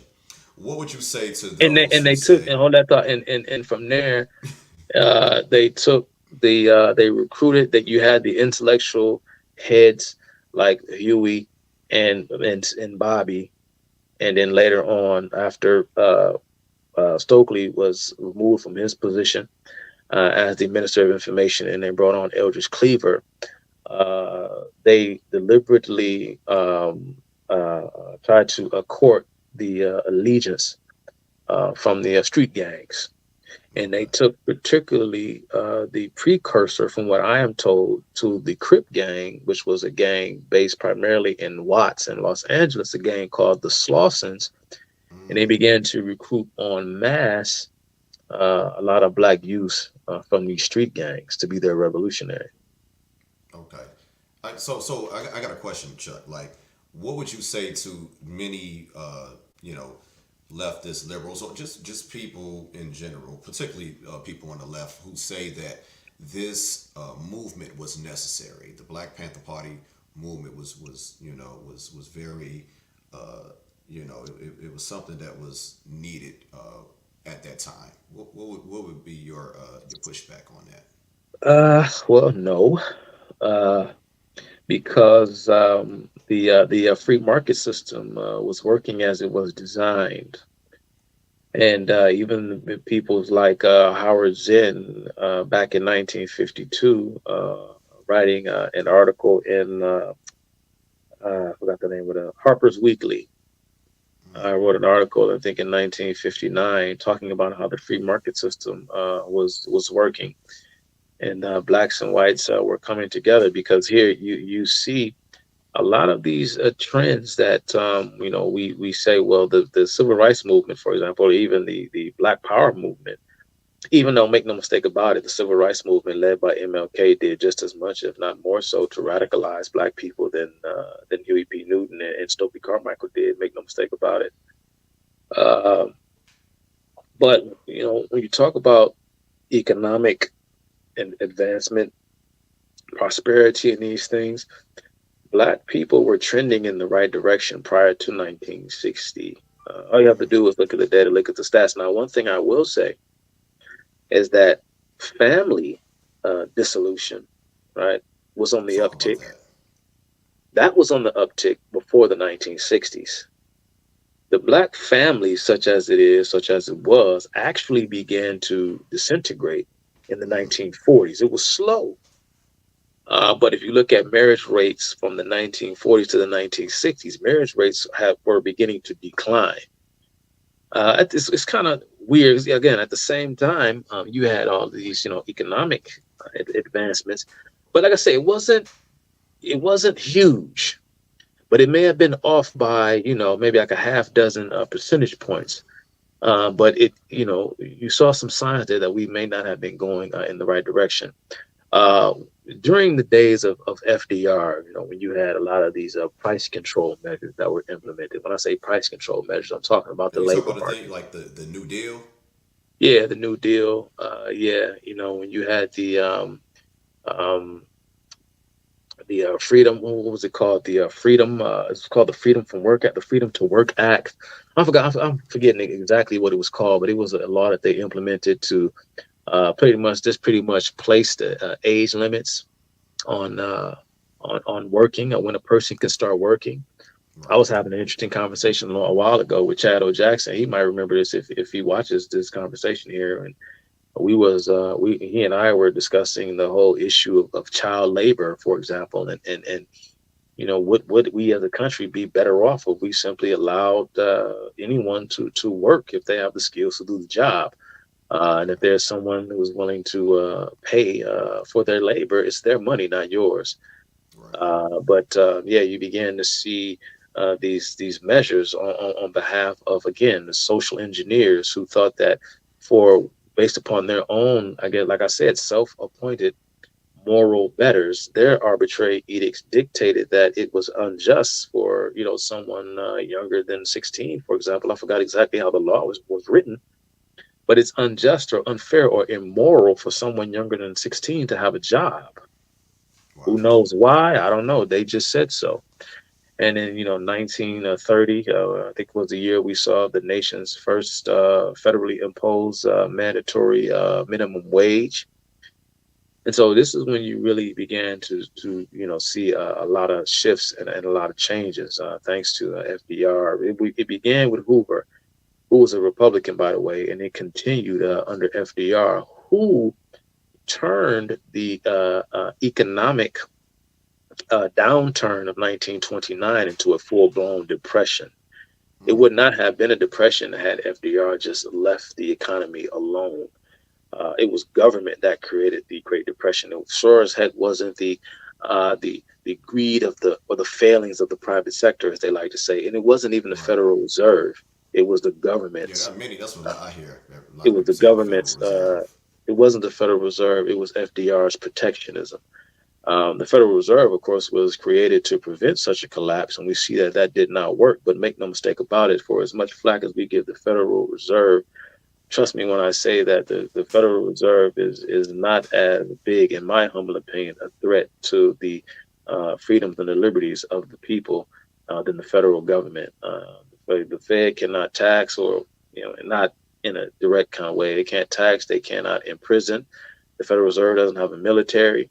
They don't And on produce. and on and on. So again, anyway, I probably people probably disagree with me there, and I can debate that or unpack that another day. Because Exactly. yeah, the Federal Reserve is another one of these one of these boogeymen that a lot of people just like to uh, rage against because it gives them a platform for self exaltation. Uh, but it wasn't needed. It wasn't necessary because the market was working. It was Perfect. working the Just way fine. it was supposed to. Yeah. What actually why we think these various movements were necessary, and why the peoples at the time were convinced that these movements were necessary was because of the rhetoric that went into the communities, right, on behalf of these community organizers. These Um, radicals. for example, when you have people, now you could talk about segregation all you want to, but when you have the free market system by nature it is a cooperative system because I have certain gifts and I have certain talents that someone else does not have. Right. And so when you give people freedom, people by nature are going to dedicate um, time, to whatever it is sort of tickles their fancy, so to speak, Right. more so than anything else. People are going to diverge and use their time towards other economic activities, again, that they find profitable, that they find fruitful, that they find gratifying for whatever reason.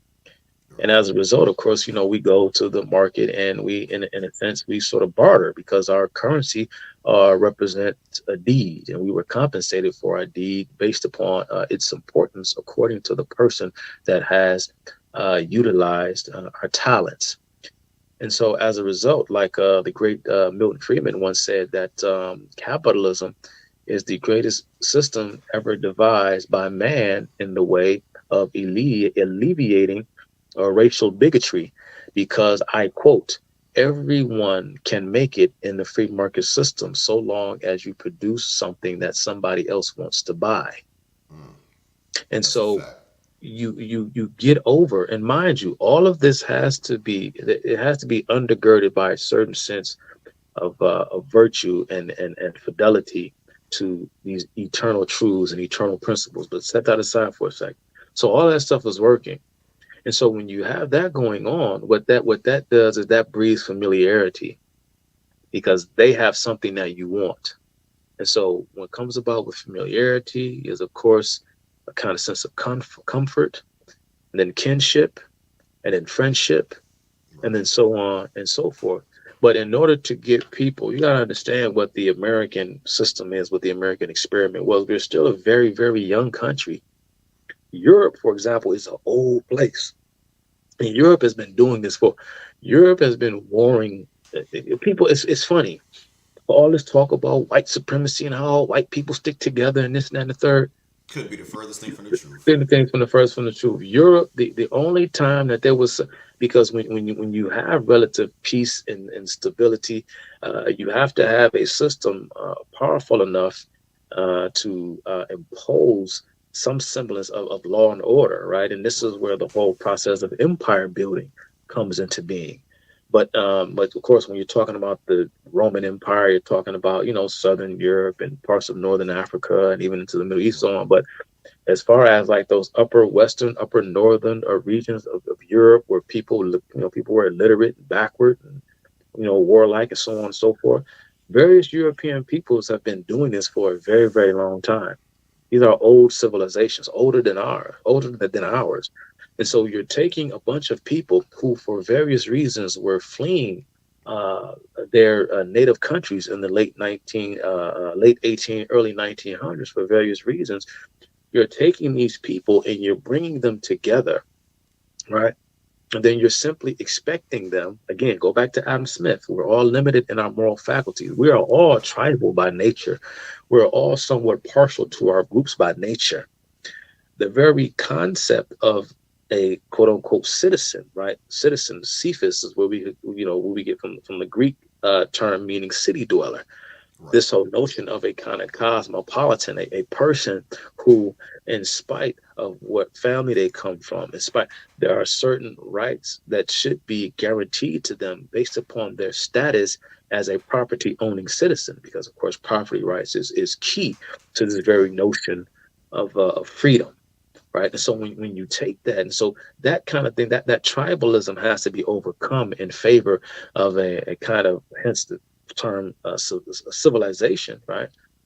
Civic. We have to kind of have this more, I hate to use this term, but a more evolved concept, if you will, of what it even means to be a patriot, what it means to be part of a country or part of a particular group that exists under the jurisdiction of one governing or multitude of governing authorities. And so these are all questions that man has been dealing with since time immemorial. So when you take a bunch of people and you bring them to the United States, how in the world do you expect them to just all of a sudden just get along out of nowhere? No, people are going to go into their corners. They're going to peek out. So we don't mess with them Irish over there. We don't know them.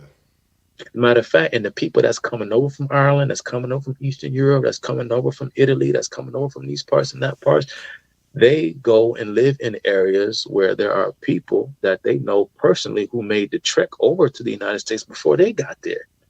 And so this wasn't just true There's when it some came sort to, of a familiarity. yeah. So this wasn't just true when it came to blacks and whites. This was also Right. true when it came to newly arrived European immigrants. And when I say this is not only true, I'm saying this as in peoples who are of the anointed vision, to use a term that Thomas Sowell uses, decried what they referred to as quote unquote slum conditions. And and according to them, of course, this was a grave injustice to have peoples of different cultural, ethnic, racial backgrounds, to have them living apart from one another. This was a grave injustice because, according to our surrogate decision makers, it is ideal, if you will, and from their point of view, that everyone be sort of like blended. And I don't know where, I don't know how someone could make the case that that is some sort of kind of morally, if you will, objective standard. This kind of multicultural demographic or multicultural landscape. They can't seriously make the case for that. They've never even made the attempt to do so. Never mind, can they? They've never even attempted to do so. But what I think, and why in my long-winded way, I'm saying why I don't think it was necessary is because you cannot usurp the process in favor of what you arbitrarily believe is morally preferable. Because what's most important, this is why, hence, they say we are a society of laws, not men.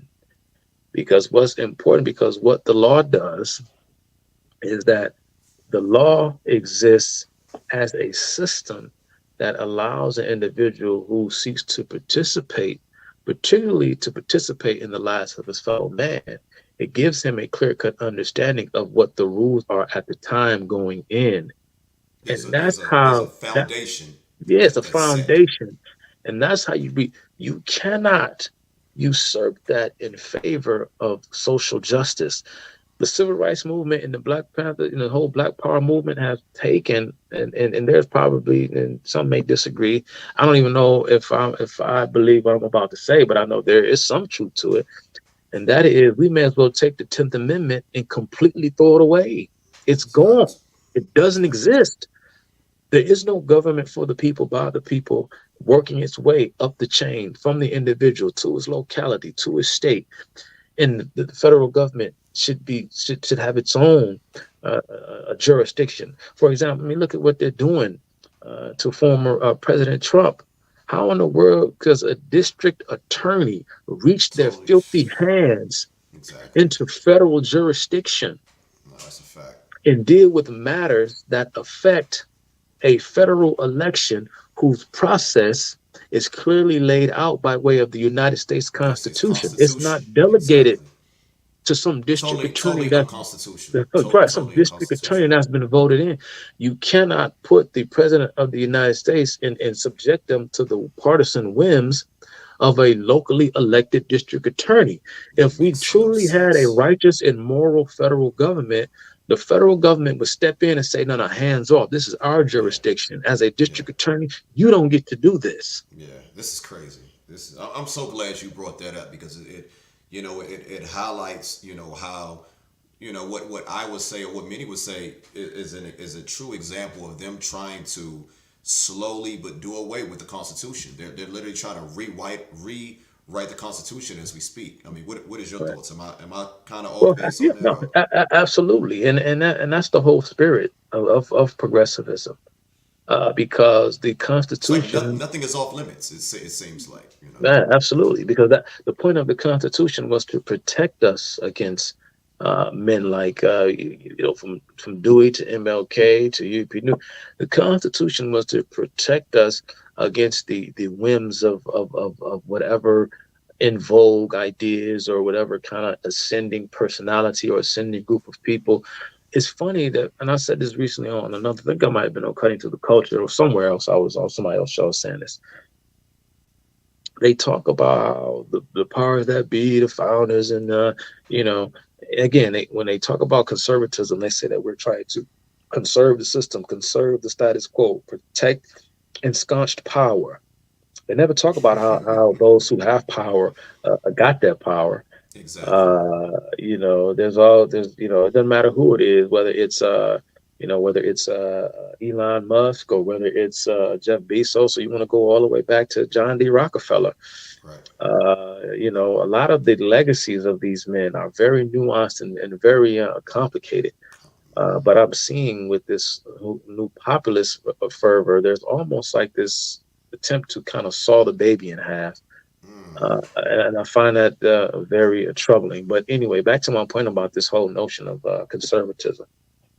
That's what they think it means. But when in fact what we are trying to do is, of course, conserve the dignity of the common man, because that's what the Constitution was designed to do. It was designed to rely upon the wisdom of ages upon ages, the wisdom, because what our founders and framers understood more so than anything else, without getting too deep into the weeds, the bottom line is they came to the realization that no one has figured it out.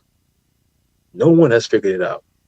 And so we must create a government, right, with checks and balances There you go. to There you go. protect man from the excesses of another man, because he don't know what's best for this man, That's a because he fact. ain't figured it out. You want to know why he ain't figured it out?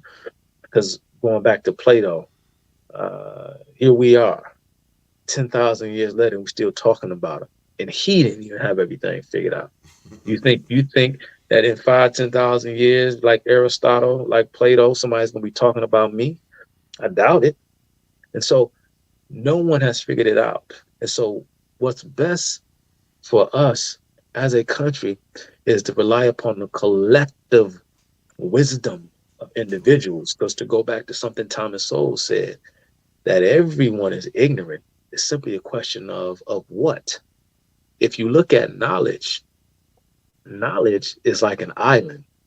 Every individual exists on their own island.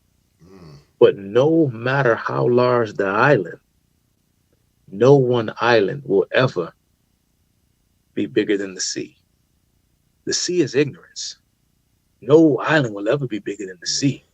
Yeah. Every human being exists on their own island. This is part of the reason why when they talk about the Judeo-Christian creed, and like Mm. Chesterton, G.K. Chesterton, I believe, said it best that humility is the first step towards wisdom. I think that's a quote of Chesterton.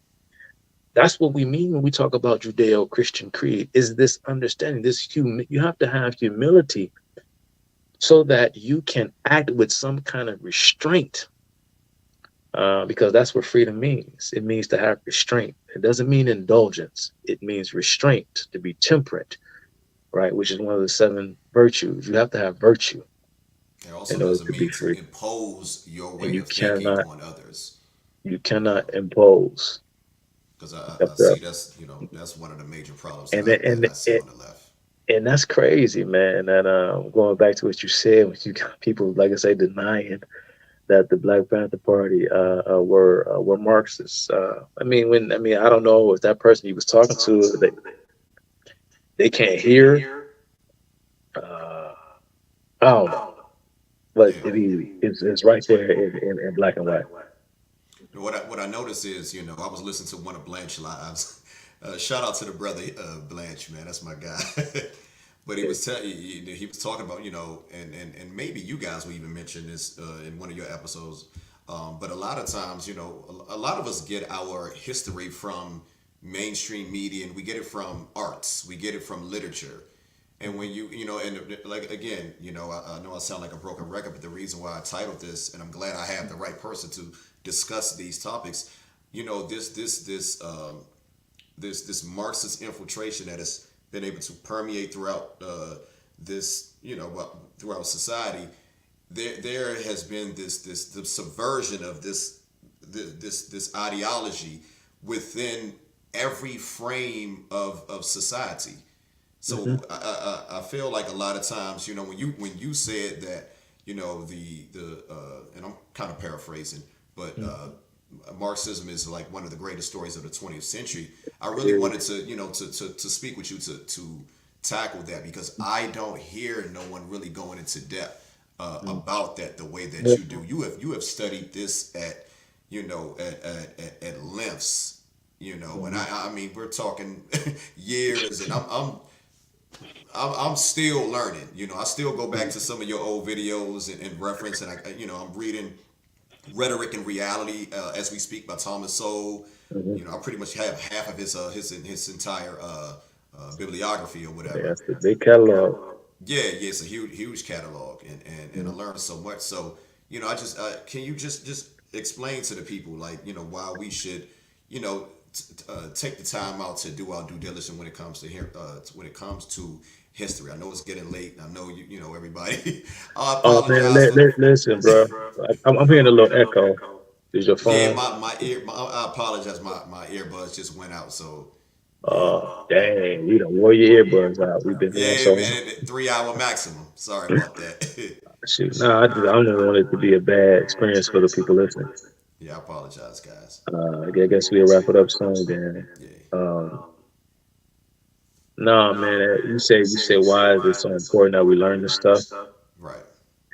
Because a lot of times we don't even learn this stuff until like undergrad. Well, This see, is that's not the taught in thing. college. We don't see this stuff on television. So Yeah, well, all the controversy over critical race theory or whatever. I mean, it's a method. It's a methodology. It's not an academic discipline. It's not a field per se.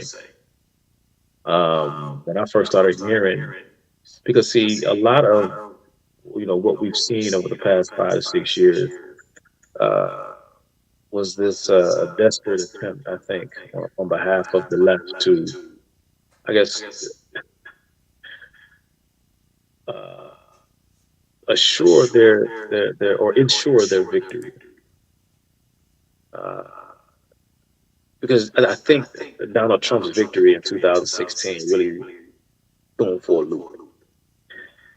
And now it's like, well, okay, maybe we need to. And it's been there for a while because these very weird, cockamamie educational experiments have been going on since the 1980s at least. But when I first started hearing folks talk about critical theory or critical race theory, and all of a sudden you have all these politicians and folks, or even Michael Larry Dyson, that chimed in on critical race theory and his debate with Joe Brown and all this stuff. And I'm like, critical theory is something that I learned when I got to college. These were master level and postgraduate level discussions. We brought up pragmatism and social psychology, concepts like praxis and all this stuff. And now again, you're beginning to see like a lot of educators, sort of using their methods on people a lot younger for the purpose of turning them into first of all, turning them into first class complainers, but they want these folks to be like these world changers, because they are quite literally they're little foot soldiers.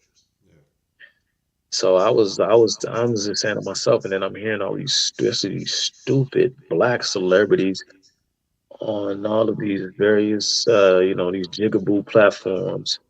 So sick and tired of hearing black people say that, white people, generally speaking, and Republicans and conservatives more specifically, are trying to steal our history. They don't want us to learn history. That's not it at all. But that's just what they say. But they have no idea what critical theory is. Because I'll grab another, like here, this right here is a book, Explorations in Classical Sociological Theory. Karl Marx, W.B. Du Bois, and others on the cover of this book. These people are not, reading books like contemporary social and sociological theory, because these are very, very esoteric, uh, type of. It's not, and I'm not saying that someone is stupid if they don't understand. Uh, you know, it doesn't mean that this particular information is inherently more valuable. What exactly does it mean to be an intellectual? Even is a physicist an intellectual? Is a philosopher an intellectual? Is that individual more valuable to the society? Well, a person's human capital, the value of the human capital is of course contingent. It is circumstantially contingent, because if your home is on fire, uh, you don't want the knowledge of a philosopher or a physicist. You need a fireman. You have a plumbing issue, you need the knowledge of a plumber. You don't need someone who simply gets their rocks off or gets their fame, if you will, by way of other people's inside of their little collected industry, who tells them how wonderful they are based upon the way they can make their ideas sound. It doesn't matter how useful they are. It's about how creative they are. This is why I always like to say that intellectuals and artists, they both have a kind of high creative IQ, because what it means to be successful within each of those fields respectively is this kind of groundbreaking sort of creativity. So a lot of times artists and intellectuals feel as though that they are sometimes bound by convention. And so in order to be greater, because, human beings, I keep using this word, oftentimes human beings are bound by ambition and clouded by their ambition. We want to be greater than our predecessors and greater than our contemporaries. So we must do or say something that's never been said before. No matter how ridiculous it sounds, it makes us innovative, groundbreaking. It makes us inventors. So would you say that that is a part of what many would call the human ego? Yeah, Is that an extension of that? yeah, absolutely, absolutely, man. And yeah, I think it's just important, man, because a lot of people talk about how conservatives abandon the culture. Looks like we've abandoned academia as well. There's something just about just I guess like what it means in essence to be quote unquote conservative. And this is why we're constantly fighting this uphill battle. Because I think as part of whether it's our personality or maybe we are just consciously committed to simply staying in our lanes and respecting other people and letting Allowing them, our merit to speak yeah, for us. yeah, we don't, we ain't with all that, man. We don't want to control people's lives.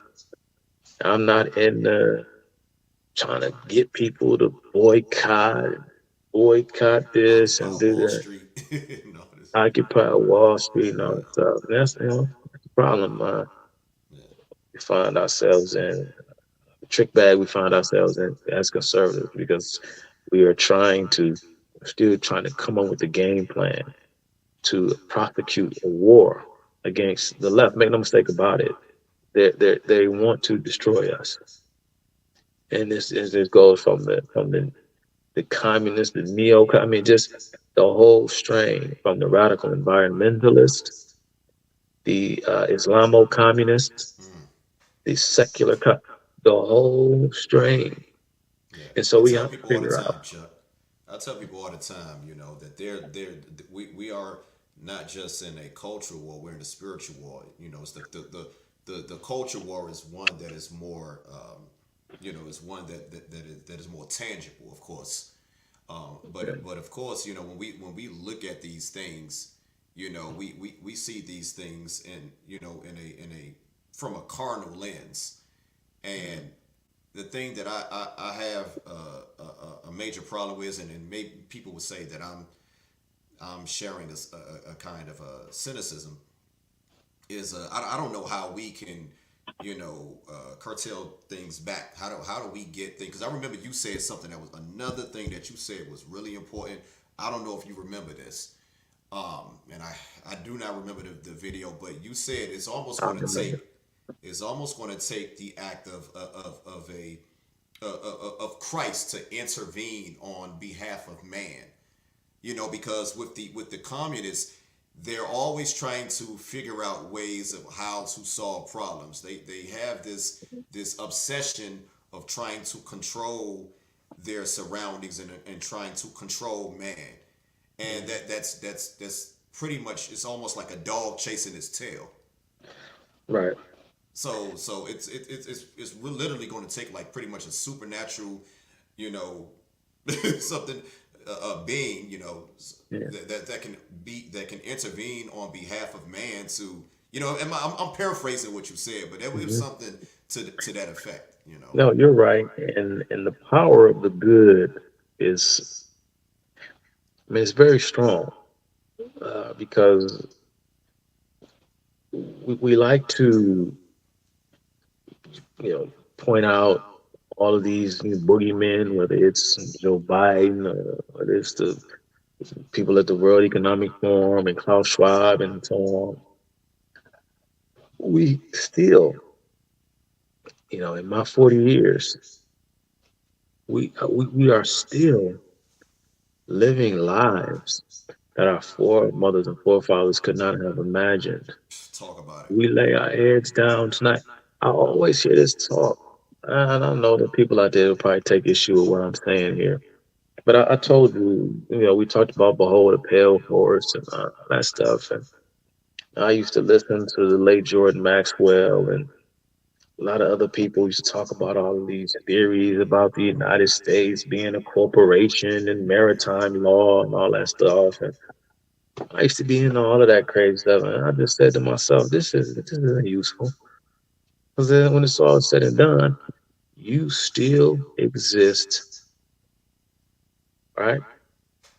Uh, within this I guess this finite world, and you have to figure out what it is that you are going to do with your life because you still got to live it.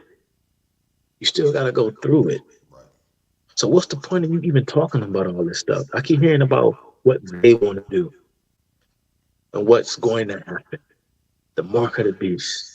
Klaus Schwab said you're gonna own nothing and you're gonna be happy. Yeah, And they I could. heard him I before. remember. Yeah. I remember when George W. Bush was in office. And I'm gonna do a whole thing on him because our memories of the George W. Bush years are wrong because George Bush too was a victim of the left wing media smear machine, Oh, of and course. that's a lot of people say. And I had, during that time, of course I was woke as hell, but I couldn't stand Bush. But when I look back, the same way I could not stand Rush Limbaugh. But that's a whole nother So, conference. But go ahead. I right. didn't mean to. So, Go ahead. so yeah, man.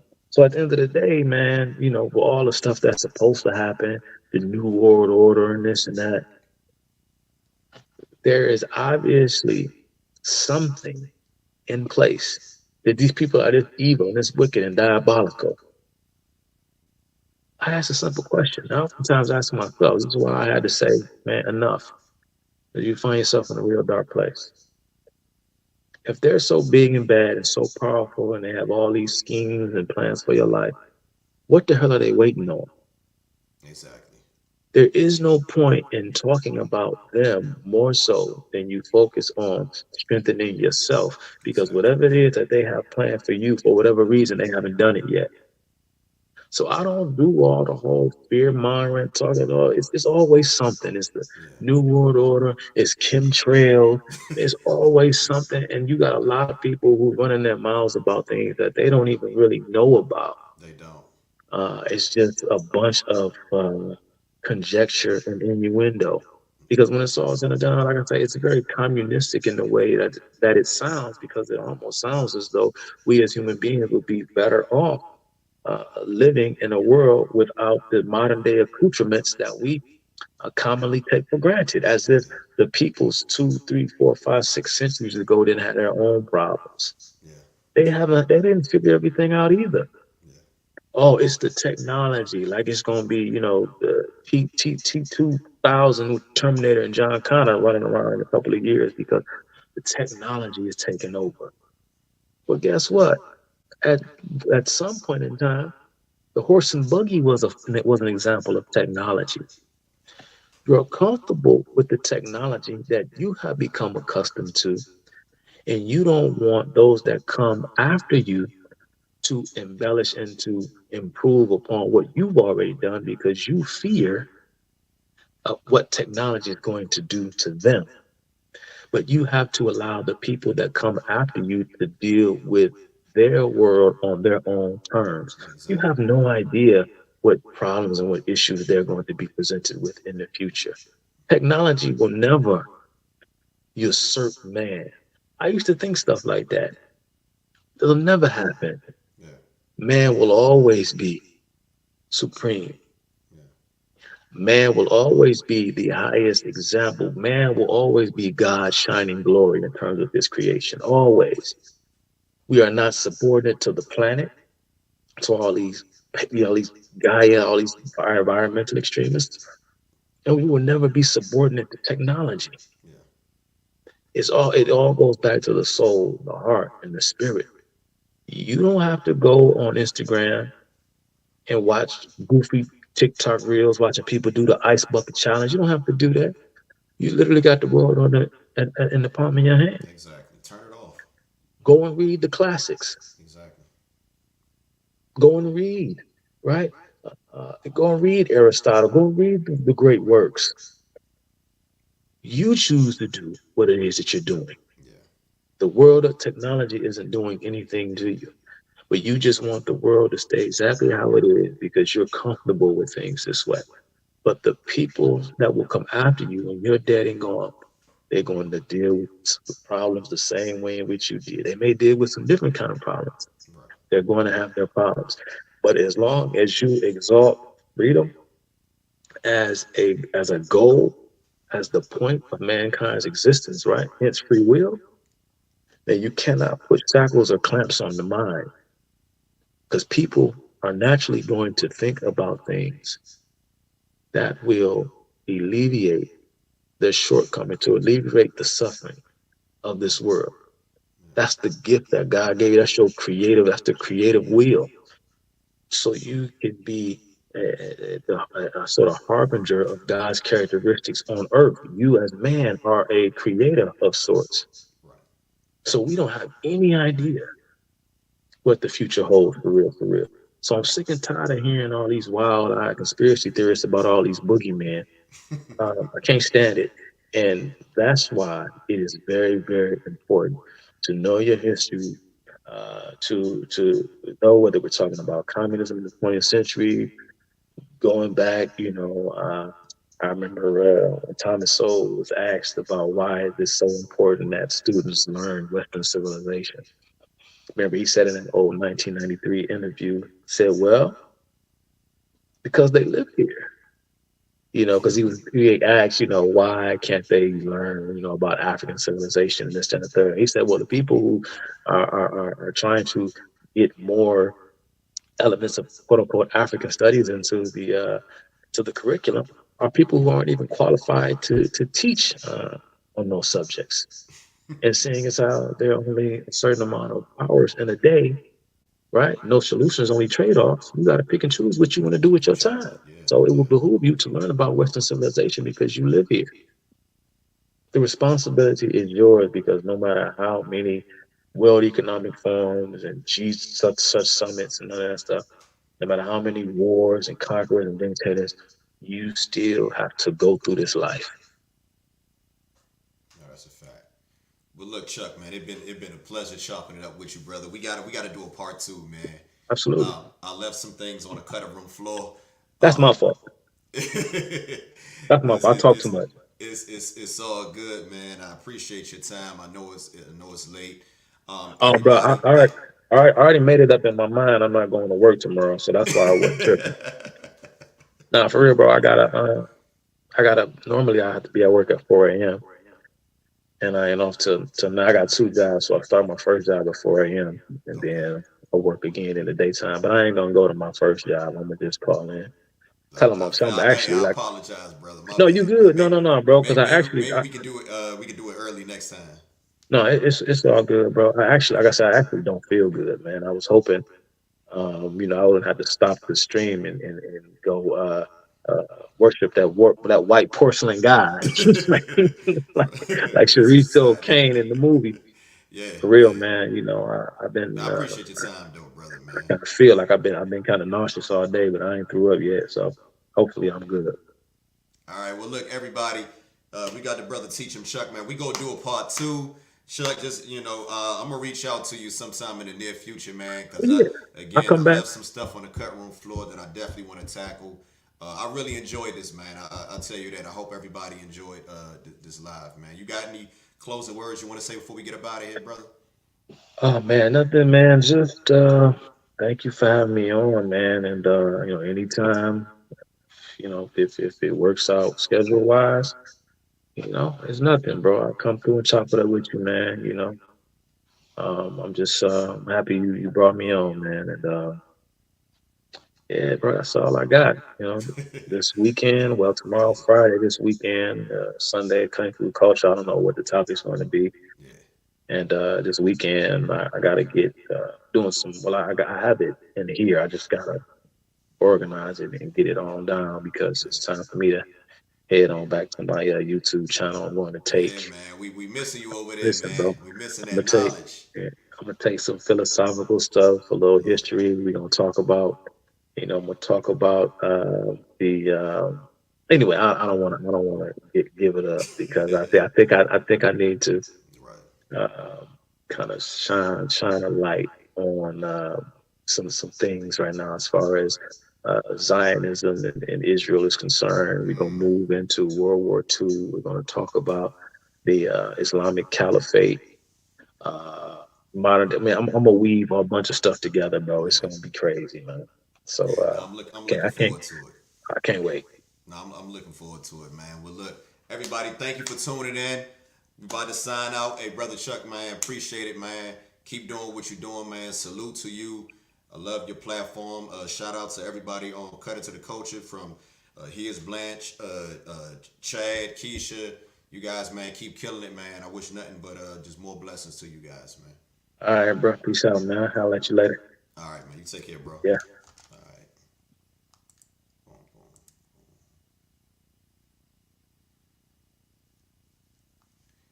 Well, everybody, hope you guys enjoyed the stream. We gonna definitely be doing a part 2. I know it's late. I'm looking at the comments, man. I really thank you, everybody, for tuning in. Shout out to Paul. Shout out to Angel Wings. I gotta get you on the next live I'm doing. I promise you, Angel Wings, I'm gonna have you moderate. I'm gonna figure this thing out by the end of this weekend. By the end of this week, you know, Rick Hempstead, shout out to you. You know, shout out to Kimoko. You know, I appreciate everybody, man, for tuning in. I told you this one is gonna be one for the ages, and you guys gonna love when we drop this part 2. So again, I know it's late. Folks got work. I got work in the morning, and you know, I just love you guys. Appreciate your support, and we're gonna keep this thing going. Signing out. Love you guys. Take care. I'm out.